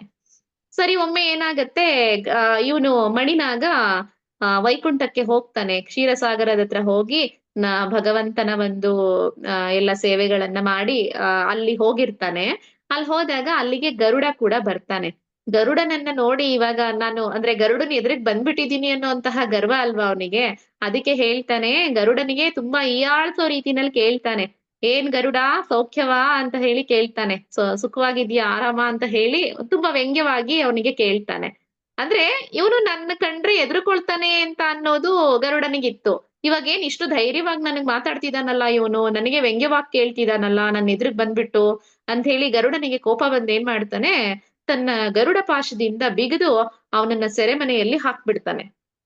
ಸೊ ಈ ವಿಷಯ ಅಂದ್ರೆ ಕೈಲಾಸಕ್ಕೆ ಪ್ರತಿದಿನ ಕೈಲಾಸಕ್ಕೆ ಹೋಗ್ತಾ ಇದ್ದ ಮಣಿನಾಗ ಈಗ ಯಾಕೋ ಇತ್ತೀಚೆಗೆ ಬರ್ತಾನೆ ಇಲ್ವಲ್ಲ ಅಂತ ಹೇಳಿ ನಂದಿ ಹೋಗ್ಬಿಟ್ಟು ಶಿವನ ಹತ್ರ ಹೇಳ್ತಾರೆ, ಯಾಕೋ ಈ ನಡುವೆ ಕೈಲಾಸಕ್ಕೆ ಬರ್ತಾನೆ ಇಲ್ಲ ಮಣಿನಾಗ, ಏನಾಯ್ತು ಅಂತ ಗೊತ್ತಿಲ್ಲ ಅಂತ ಹೇಳಿ. ಅದಕ್ಕೆ ಶಿವ ತನ್ನ ಒಂದು ಕಣ್ ಮುಚ್ಕೊಂಡು ಅವ್ರು ನೋಡ್ತಾರೆ, ದಿವ್ಯ ದೃಷ್ಟಿಯಿಂದ ನೋಡಿದಾಗ ಅವ್ರಿಗೆ ಗೊತ್ತಾಗತ್ತೆ ಏನೆಲ್ಲ ನಡೀತು, ಸೆರೆಮನೆಯಲ್ಲಿ ಇಟ್ಟಿದ್ದಾನೆ ಗರುಡ ಅವನನ್ನ ಅಂತ. ಈಗ ಅಭಯ ಹಸ್ತ ನೀಡಿದಾನಲ್ವಾ ಶಿವ, ಅವನನ್ನ ಕಾಪಾಡ್ಬೇಕು, ಅವನ ರಕ್ಷಣೆ ಮಾಡ್ಬೇಕು, ಅದಕ್ಕೋಸ್ಕರ ನಂದಿಗೆ ಹೇಳ್ ಕಳಿಸ್ತಾನೆ, ನೀನ್ ಹೋಗ್ಬಿಟ್ಟು ನಾರಾಯಣನ ಹತ್ರ ಹೇಳು, ಈ ರೀತಿ ಗರುಡ ಸೆರೆಮನೆಯಲ್ಲಿ ಇಟ್ಟಿದ್ದಾನೆ, ಅವನನ್ನ ಈಗ್ಲೇ ಬಿಡೋದಕ್ಕೆ ಹೇಳು ಅಂತ ಹೇಳಿ ರಿಕ್ವೆಸ್ಟ್ ಮಾಡ್ಕೊ ಅಂತ ಹೇಳಿ ಅವನನ್ನ ನಂದಿಯನ್ನ ಕಳಿಸ್ತಾನೆ. ಅಲ್ಲಿ ಹೋಗಿ ಕೇಳಿದಾಗ ಇವನು ಗರುಡ ನಾರಾಯಣ ಹೇಳ್ತಾರೆ ಗರುಡನಿಗೆ, ನೀನು ಅವನನ್ನ ಸೆರೆಮನೆಯಲ್ಲಿ ಇಟ್ಟಿರೋದು ಸರಿಯಲ್ಲ, ಈಗ್ಲೇ ನೀನು ಬಿಟ್ಬಿಡ್ಬೇಕು ಅವನನ್ನ ಅಂತ. ಗರುಡ ಒಪ್ಪೋದಿಲ್ಲ ಅದಕ್ಕೆ. ಅಲ್ಲ ಅವನು ಶಿವನನ್ನ ಕೇಳ್ದ ಅಂತ ಹೇಳಿ ಶಿವ ಅವನಿಗೆ ರಕ್ಷಣೆಯನ್ನ ಮಾಡ್ತಿದ್ದಾನೆ, ನಾನು ನಿನ್ನ ಪತ್ನಿಯನ್ನ ಎಲ್ಲ ಹೊತ್ಕೊಂಡು ಇಡೀ ಬ್ರಹ್ಮಾಂಡವನ್ನೇ ಸುತ್ತಿಸ್ತಾ ಇರ್ತೀನಿ, ನೀನು ನನ್ಗೆ ಸಹಾಯ ಮಾಡೋದನ್ನ ಬಿಟ್ಟು ಅವನಿಗೆ ಬಂದು ಸಹಾಯ ಮಾಡ್ತೀನಿ ಅಂತ ಹೇಳ್ತಾ ಇದೆಯಲ್ಲ, ಅಷ್ಟಕ್ಕೂ ನಾನ್ ನಿನ್ನನ್ನು ಹೊತ್ಕೊಂಡ್ ತಿರುಗ್ತಾ ಇರೋದು ಅಂತ ಹೇಳಿ ತುಂಬಾ ಅಹಂಕಾರದಿಂದ ಮಾತಾಡ್ತಾನೆ ಗರುಡ. ನಾರಾಯಣನ್ ಮಾತನ್ನ ಕೇಳೋದೇ ಇಲ್ಲ, ತುಂಬಾ ಅಹಂಕಾರದಿಂದ ಮಾತಾಡ್ತಾನೆ.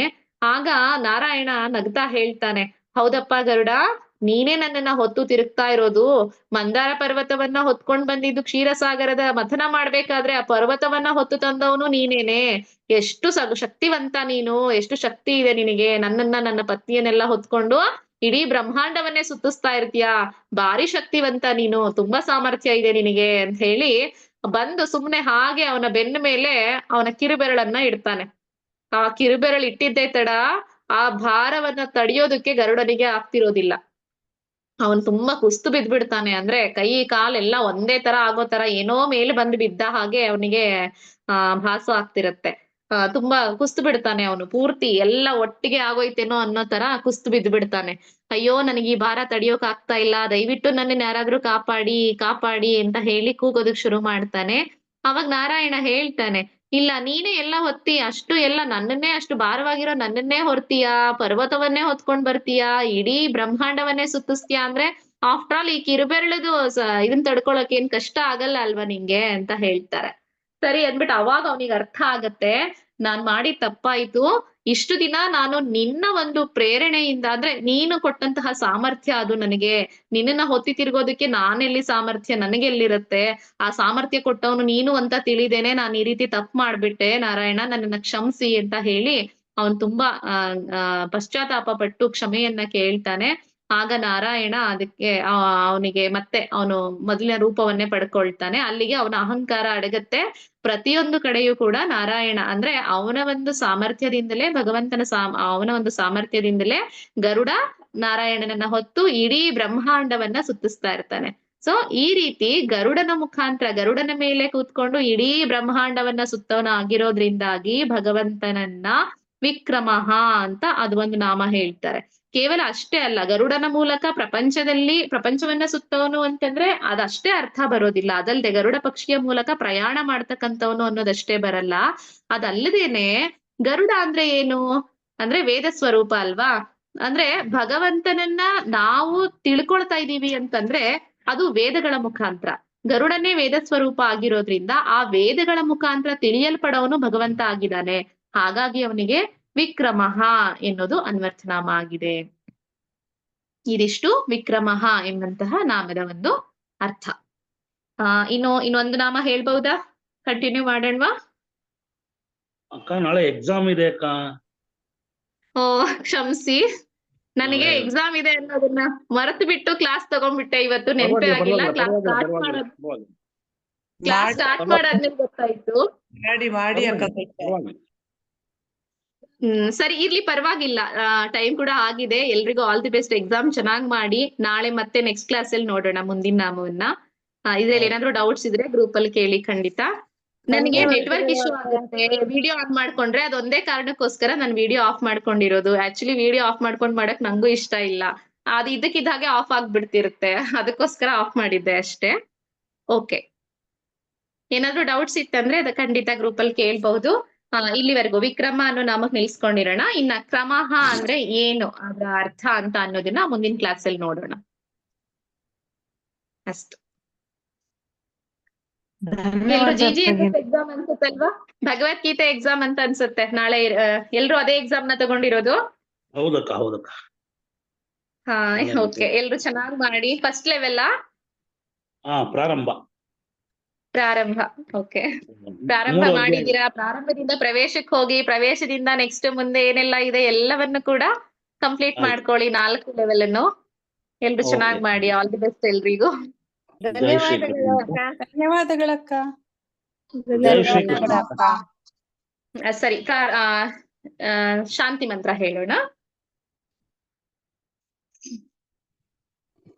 ಓಂ ಸರ್ವೇ ಭವಂತು ಸುಖಿನಃ, ಸರ್ವೇ ಸಂತು ನಿರಾಮಯಾಃ, ಸರ್ವೇ ಭದ್ರಾಣಿ ಪಶ್ಯಂತು, ಮಾ ಕಶ್ಚಿತ್ ದುಃಖ ಭಾಗ್ ಭವೇತ್.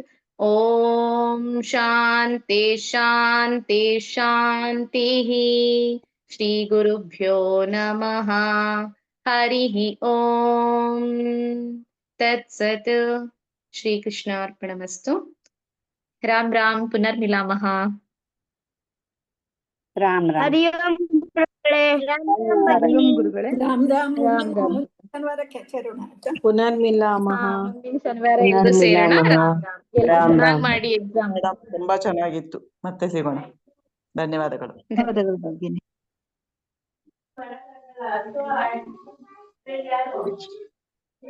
ಮೀಟಿಂಗ್ ಎಂಡ್ ಮಾಡೋದಕ್ ಆಗ್ತಿಲ್ಲ. ನೀವೇ ಲೀವ್ ಆಗ್ಬಿಡಿ. ಅಂದ್ರೆ ನನ್ ಮಧ್ಯೆ ಎಕ್ಸಿಟ್ ಆಗಿದ್ನಲ್ವಾ, ಸೊ ಅದು ಡಿಸ್ಕನೆಕ್ಟ್ ಆಗಿ